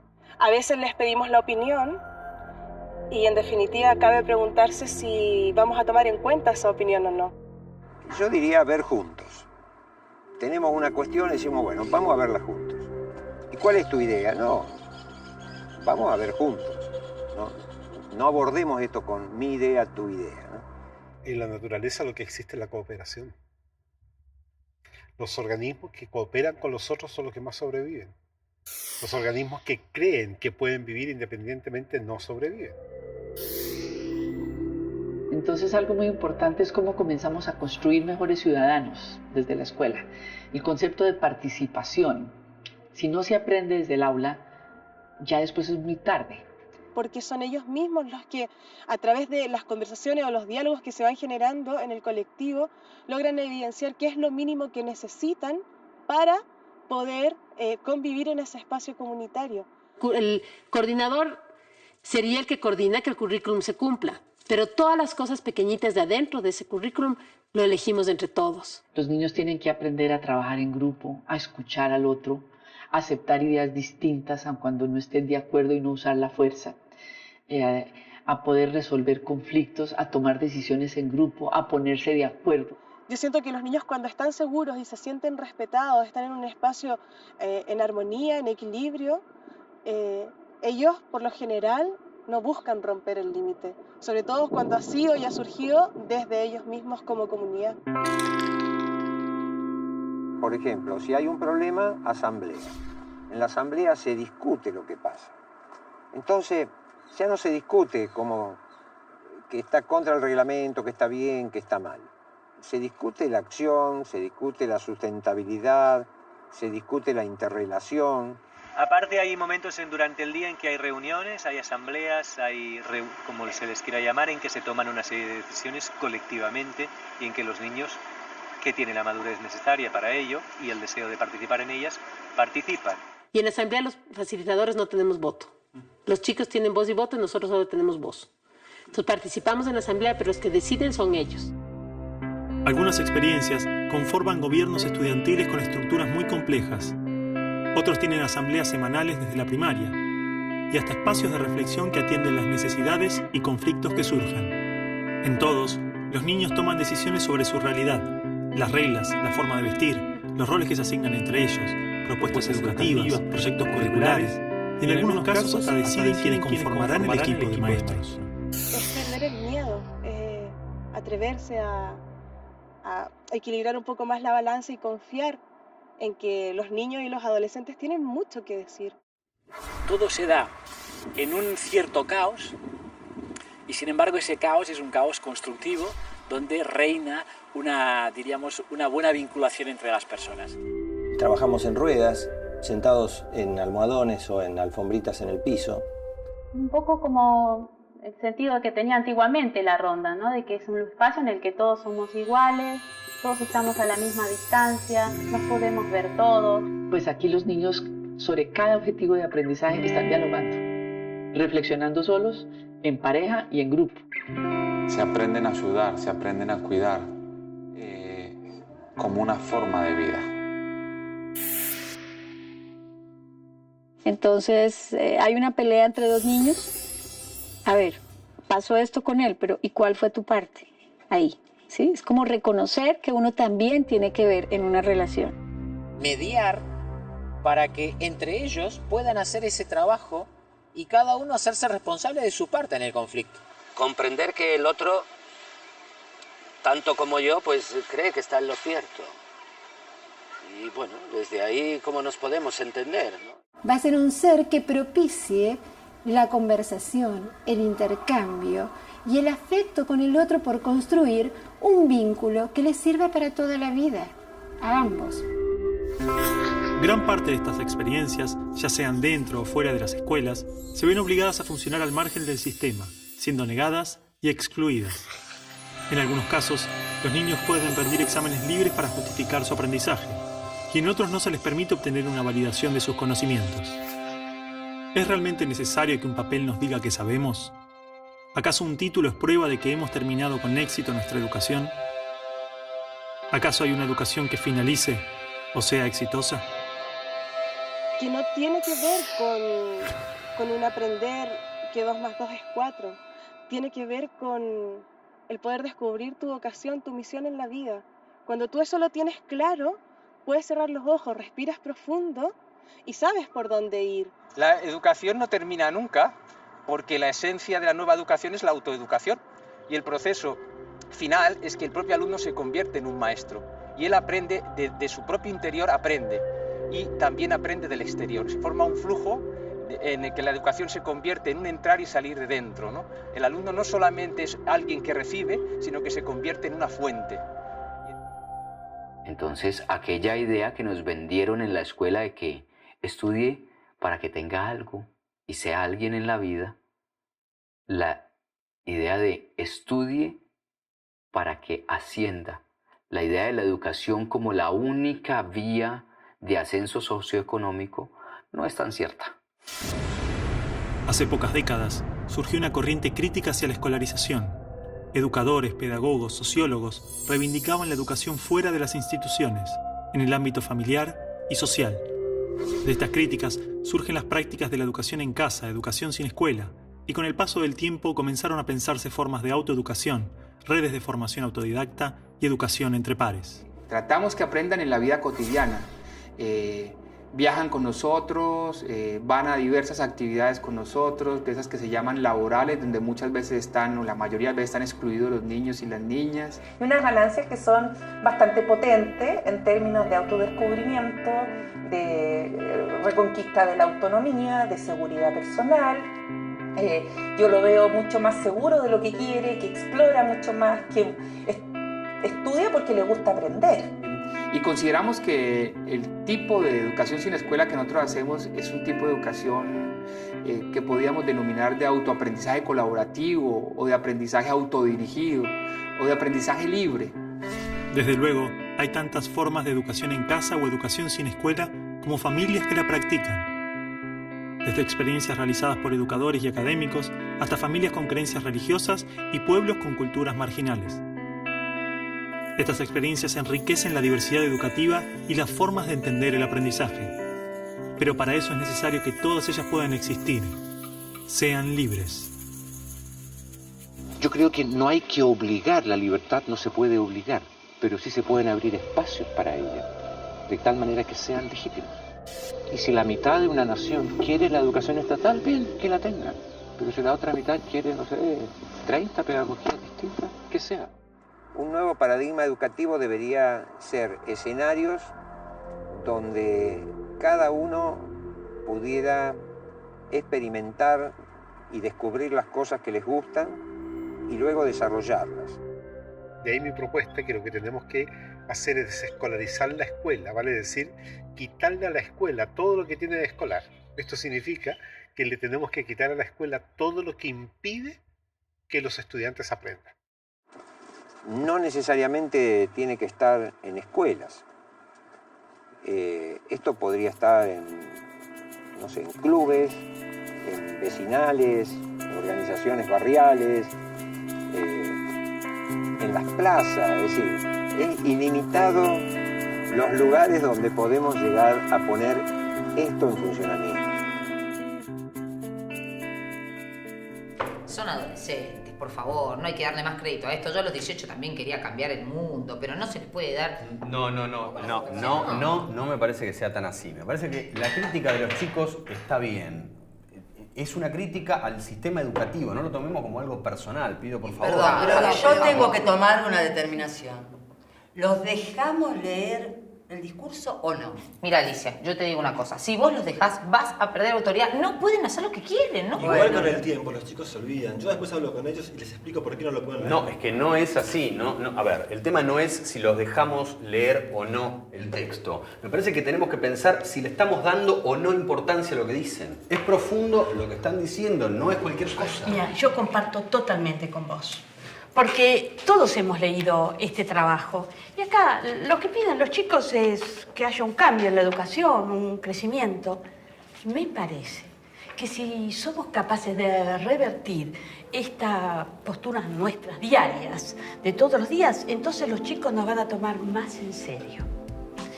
Y yo creo que esto es una oportunidad que se nos da en la palma de la mano.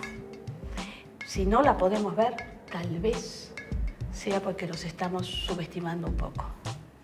La pregunta sería, ¿estamos dispuestos a tomar esa oportunidad? ¿Y estamos preparados para ese cambio?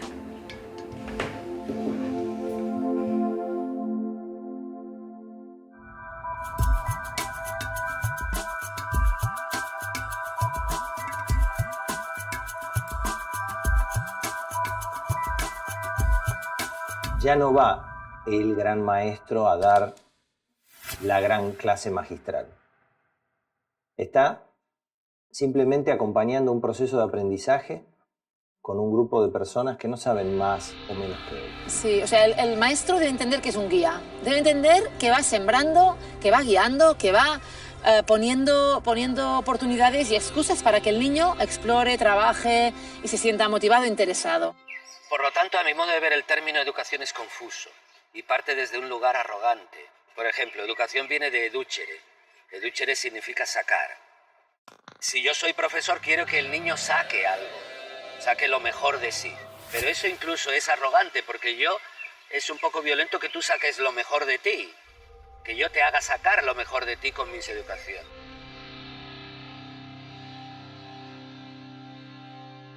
Yo propongo cuidar en lugar de educar. Cuidar solo hay un modo, o cuidas o descuidas. Educar hay muchos modos, pero cuidar no. Una capacidad de aceptar el fluir de la vida. Porque esto es la vida, no es otra cosa, ¿no? Y no tener como la intención de enseñar en todo momento. Un buen camino es abandonar la pequeña omnipotencia que suelen tener los docentes, de creer que llevan algo que enseñar a sus alumnos. Sí, necesita hacer un gran trabajo de humildad y de observación para poder percibir a cada niño en su proceso y cuidarse de no ser un obstáculo para él. La clave no está en los materiales, los recursos, las metodologías, los contenidos o los currículums y planificaciones, sino en la forma, en la relación, en las personas y su forma de ver la educación, su manera de entender la vida, la niñez y el aprendizaje. Podemos capacitar miles de docentes e invertir millones en materiales y nuevas metodologías, pero el secreto es la mirada de cada ser humano sobre los otros, lo que hace y lo que es.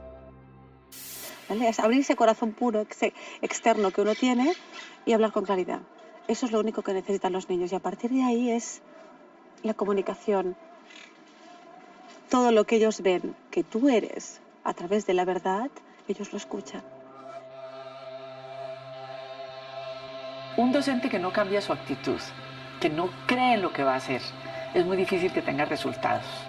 El principio básico de todo cambio es cuestionar lo que yo creo. Y esto nos da miedo. Es decir, yo no puedo cambiar manteniendo lo que creo. Y por lo tanto, en cierto sentido, o de un modo simbólico, tengo que morir. Mi visión de la vida tiene que morir para hacerse mejor.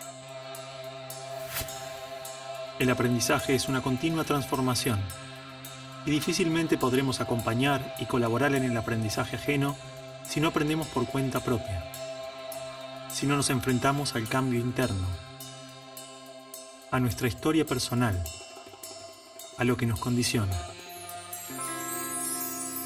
Y la pedagogía logosófica se basa en eso, que es algo muy natural. No se puede dar lo que no se tiene. O sea que todo lo que se quiere enseñar tiene que tener el aval de la propia experiencia, el aval de la propia vida. Los que están enseñando vienen de una educación represiva. Por lo tanto, los maestros que enseñan no saben cómo gestionar sus propias emociones. Por lo tanto, no pueden enseñarlas. La clave está en que cada generación tiene una responsabilidad para mí, una responsabilidad esencial, que es ser ejemplo de lo que hace en su vida, ser ejemplo de una vida lo más integral posible.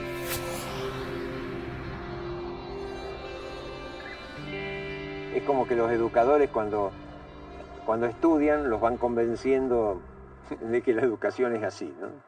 Y entonces tienen menos capacidad de cuestionar la educación. Pero no son felices, pero no la pasan bien, pero no disfrutan de su trabajo. Es muy importante empezar a mirar qué estoy sintiendo yo cuando estoy educando. ¿Me estoy sintiendo en paz? ¿O me estoy sintiendo en conflicto? El cambio en los maestros, pues en la misma línea que los padres, exactamente, es descubrir su propio ser, su propio potencial, en descubrirse más allá de las creencias y de la educación que han recibido. Por lo tanto, eso exige un trabajo interior muy grande, tremendamente grande. Pero sobre todo es un camino de autoconocimiento. Un maestro, para ser maestro, tiene que estar en un continuo proceso de autodesarrollo. Un trabajo muy profundo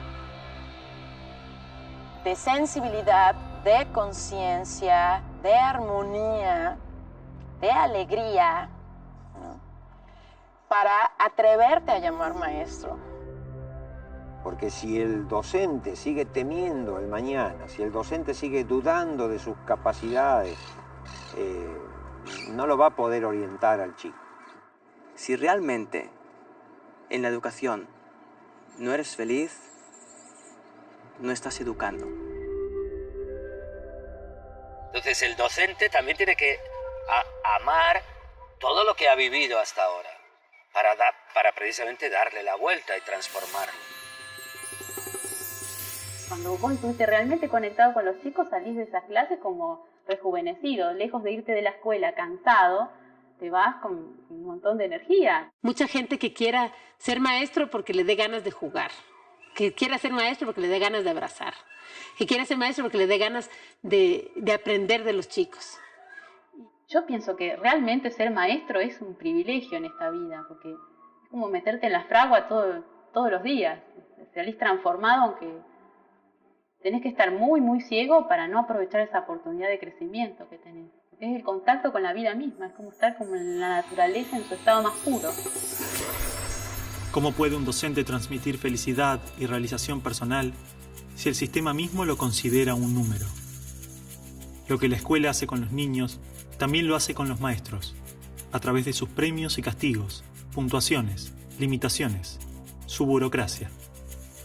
Ahora, cuando nosotros decíamos que los chicos crezcan en libertad, también los docentes debían estar en libertad, ¿no? El docente tiene un rol que tiene que recuperar. No porque el Estado se lo concede, sino porque él lo toma. De hecho, eso implica, por ejemplo, que en este colegio no existe un director. Hay una dirección colegiada, los profesores tenemos que ponernos de acuerdo. No hay a quien echarle la culpa. Si una reunión no es tan fructífera, es responsabilidad de todos. Porque no hay un jefe, un director, alguien que defina. De hecho, todos los días, al final del trabajo, nos reunimos, compartimos más o menos 1 hora y media, 2 horas, en la que conversamos sobre los temas del día. Y yo no sé si se sostendría esta experiencia si no hubiera ese trabajo por detrás, ¿no? No solo esta reunión nuestra de las mañanas, sino que después todos los días en el almuerzo también nos reunimos para hablar de los chicos, evaluar, digamos, hacer una evaluación general del día y de cada uno de los grupos, o tratar algún tema si hubo alguna situación particular que atender. La tarea de la educación es tan compleja que uno solo no lo puede hacer. Esto es un trabajo en equipo. Una educación verdaderamente democrática confía en que los niños decidan sobre su aprendizaje, en que los padres sean libres de decidir y participar en la educación de sus hijos, y en que los maestros elijan qué camino desean tomar en cada aula, en cada escuela. Solo de esa manera nos aseguramos que la educación responda directamente a las necesidades de cada persona, familia y comunidad. De esta manera, no hay una receta perfecta, un método para todos, sino tantas propuestas como experiencias libres y autónomas existan. A mí, como profesor, Mucha gente me pregunta, amigos, amigas, ¿cuál es la mejor escuela? ¿Cuál es el mejor modelo? Y yo simplemente les digo, mire, donde hay amor, hay respeto. Y donde hay respeto, hay la posibilidad de crear, porque hay diálogo. Entonces, una institución donde se pueda realmente amar al otro. Y amar quiere decir aceptarlo en su diferencia. Donde hay amor, hay respeto.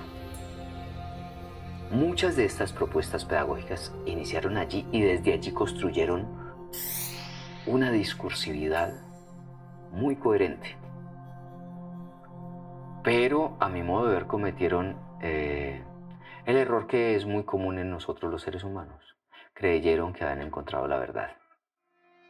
Lo importante no es inventar otras pedagogías y otra y otra y otra, sino adecuar la pedagogía al momento cultural, a ese grupo de niños, a ese grupo de docentes, y entonces vamos a gozar la pedagogía. Tiene que seguir sus instintos y no quedarse en lo que se ha venido haciendo, simplemente por no romper la inercia. Que se olvide todo lo que aprendió, todo lo que le han dicho y todos los conceptos que le han dicho y que contacte con su corazón. Y que cada vez que vea a un niño, se acuerde cuando fue un niño y se acuerde que lo que más le gustaba era jugar y que lo que más quería era que le sonrían y que lo que más quería es que le hagan cosquillas y que se contacte con ese ser humano así de corazón a corazón. Honestamente creo que la educación es cuestión de personas, más allá que de pedagogías, ¿no? Y de lo hace la persona. Micaela, tuve que salir del trabajo para venir hasta acá por semejante estupidez. No es una estupidez para mí. No sé para qué me habrán llamado. No sé, mamá, unos chicos querían leer una cosa y al final no los dejaron. Usted está todo aclarado, ¿verdad? Sí, mamá. Bien. Tenés que recibirte. ¿Cómo crees que vas a entrar a la facultad? ¿Y quién te dijo a vos que yo quiero ir a la facultad? Bueno, Juan, esto se terminó. Vos tenés tu futuro ya asegurado, así que ahora te vas de vacaciones, disfrutas de la playa y en abril cuando llegás, te vas a trabajar con él.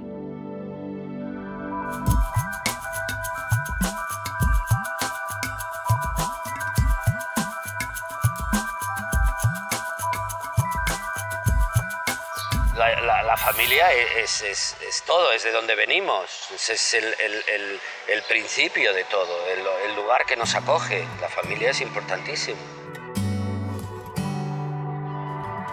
La pedagogía sistémica dice que los protagonistas de la educación son los padres.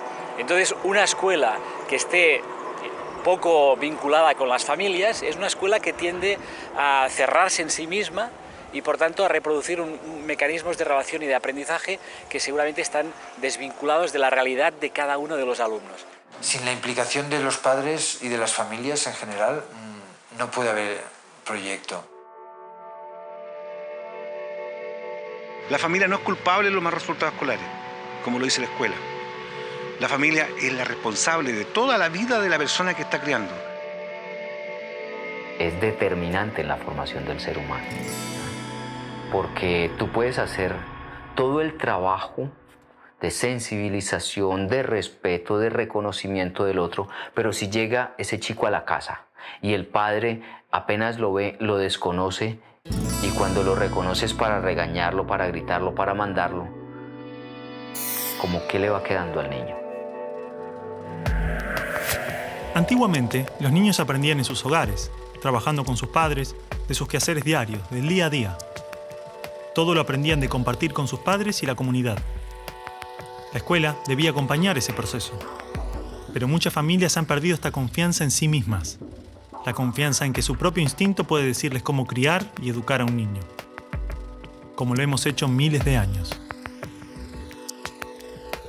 Parece que los padres piensan que criar a un hijo es una actividad profesional.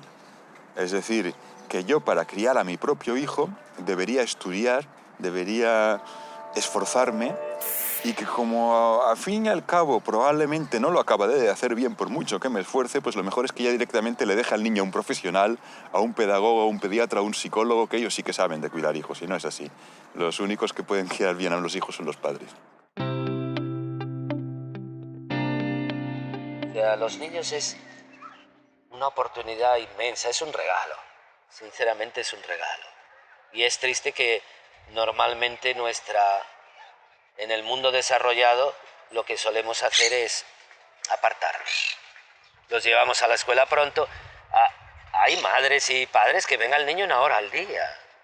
Pero esto, ¿cómo puede ser esto? O sea, ¿cómo podemos esperar algo hermoso de ahí?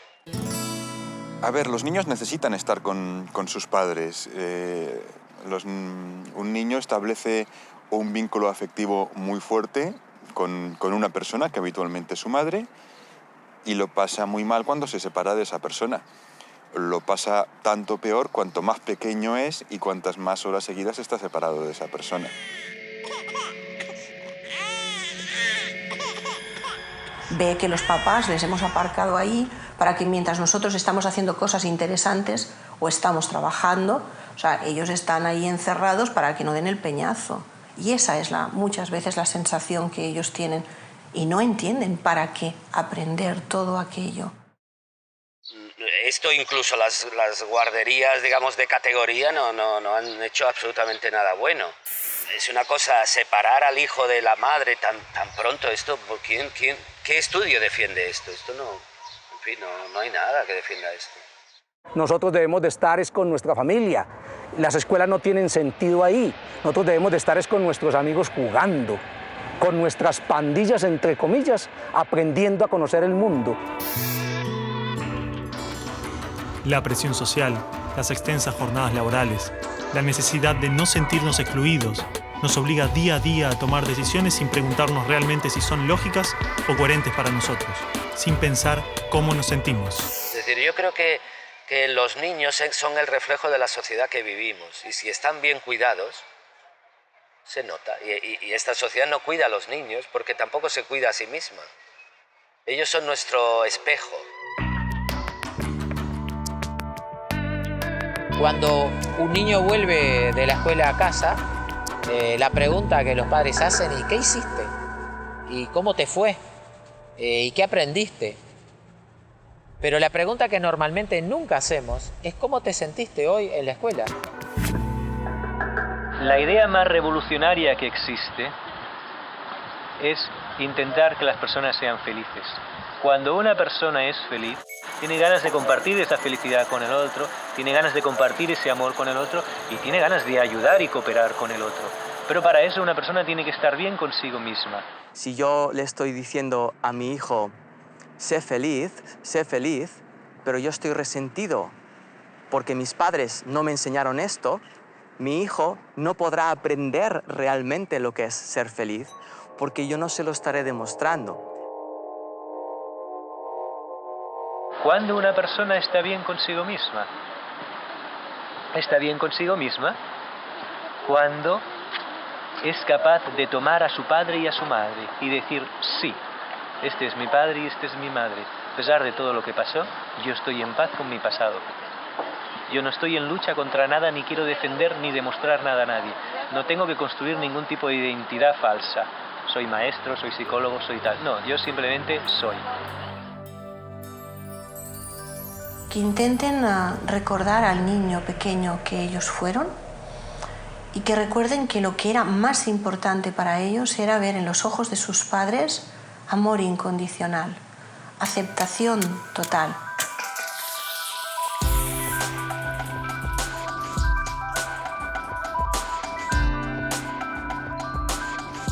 Y que miren a sus hijos realmente con ojos de curiosidad, con ojos de descubrimiento.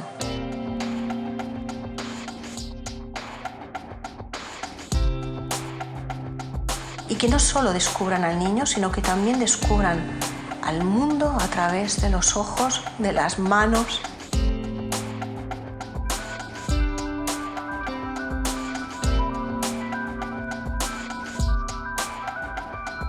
Pienso que ahí descubrimos la auténtica maternidad y la auténtica paternidad.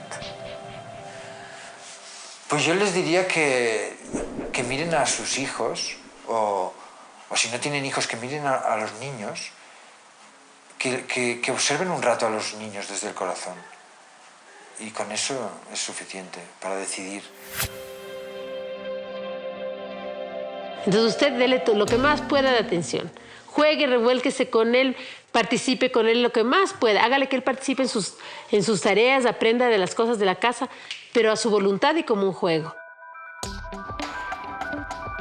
Por muchos buenos métodos que tengamos, un niño necesita ante todo amor, cercanía, sentirse cuidado, protegido. Cuanto más pequeño, más protegido. Y después, por sí mismo, puede proteger a los demás y cuidar a los demás. Es decir, primero tiene que apegarse para desapegarse. Creo en que las mamás y los papás estamos volviendo a ser los educadores que fuimos en algún momento, ¿no? Más allá de ir y botar a tu hijo en un lugar donde parece ser que te lo van a educar, estamos diciendo, a ver, no, momento, ¿no? Esto no lo acepto y creo que además tiene que surgir de ahí. No va a llegar de una autoridad. Esto es algo que sencillamente a nivel personal tienes que trabajar por alcanzarlo. Nuestra historia social, cultural y personal nos ha traído a este momento. Adoptamos y creamos una gran cantidad de objetivos y expectativas que probablemente no sean nuestras, sino del mundo que nos rodea. La mejor escuela, la mejor universidad, títulos, prestigio, dinero. Nos ha hecho olvidar lo que realmente buscamos. ¿Qué buscan? Buscan que su hijo tenga un título determinado. ¿Para qué? ¿Para qué estoy en esa búsqueda del saber? ¿Qué estoy buscando? ¿Qué tipo de conocimiento busco? Un conocimiento que genere al niño llegar a un éxito, ¿desde qué punto de vista? Mi hijo tiene que ser como yo quiero que sea. O tiene que cumplir lo que yo nunca he podido cumplir. Todo esto es muy egocéntrico. Estoy educando para que se sepan adaptar a la sociedad que les va a tocar vivir, que mira que va a ser dura. O estoy educando para que ellos detecten críticamente lo que les gusta, lo que no les gusta, y en su día a día trabajen para la mejora de esta sociedad. Porque un niño viene con un mundo tan fresco que irremediablemente va a cuestionar el mío. Porque para él todo es nuevo. Para él no hay nada viejo. Confíen en sus hijos. Ellos saben mucho más de lo que ustedes creen. Porque a veces las personas que más limitamos a nuestros hijos somos los padres. Y después lo sufrimos. Lo que trato de transmitirte es que es tan hermoso poder cuidar a un hijo por todo lo inesperado que tiene, por todo lo misterioso, por todos los problemas que nos trae. Es hermosísimo porque eso es una oportunidad para crecer inmensa. Liberemos nuestras expectativas. Hagamos a un lado lo que el mundo pretende de los niños, lo que la cultura espera de cada uno de nosotros. Respeten a los niños. Denle la oportunidad que se desarrollen como ellos se desarrollan, no como nosotros de adultos queremos o pensamos que deba ser, sino como ellos pueden hacerlo. Los ideales y objetivos que tenemos sobre los niños no nos permiten ver quiénes realmente son y qué es lo que necesitan, no mañana o dentro de varios años, sino hoy. Hay una sola cosa que realmente es importante.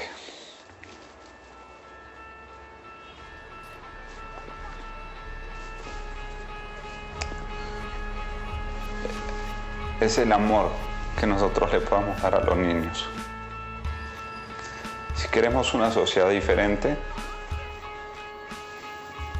lo único que realmente tenemos que hacer es amar a los niños para que ellos aprendan a amar a otros. El conocimiento va a venir solo. Los resultados del mundo vienen solo. Pero un niño que no fue amado difícilmente va a aprender a amar. Esto es algo que escribieron unos compañeros para leer a fin de año, pero no los dejaron. Y a mí me parece que es importante, entonces me gustaría leerlo. Hoy en día la educación está prohibida. Muy poco de lo que pasa en nuestra escuela es verdaderamente importante. Y las cosas que importan no se anotan en ningún cuaderno ni en ninguna carpeta. ¿Cómo encontrarnos con la vida? ¿Cómo enfrentarnos a las dificultades? No lo sabemos. Hablan mucho de educación, progreso, democracia, libertad, un mundo mejor. Un mundo mejor.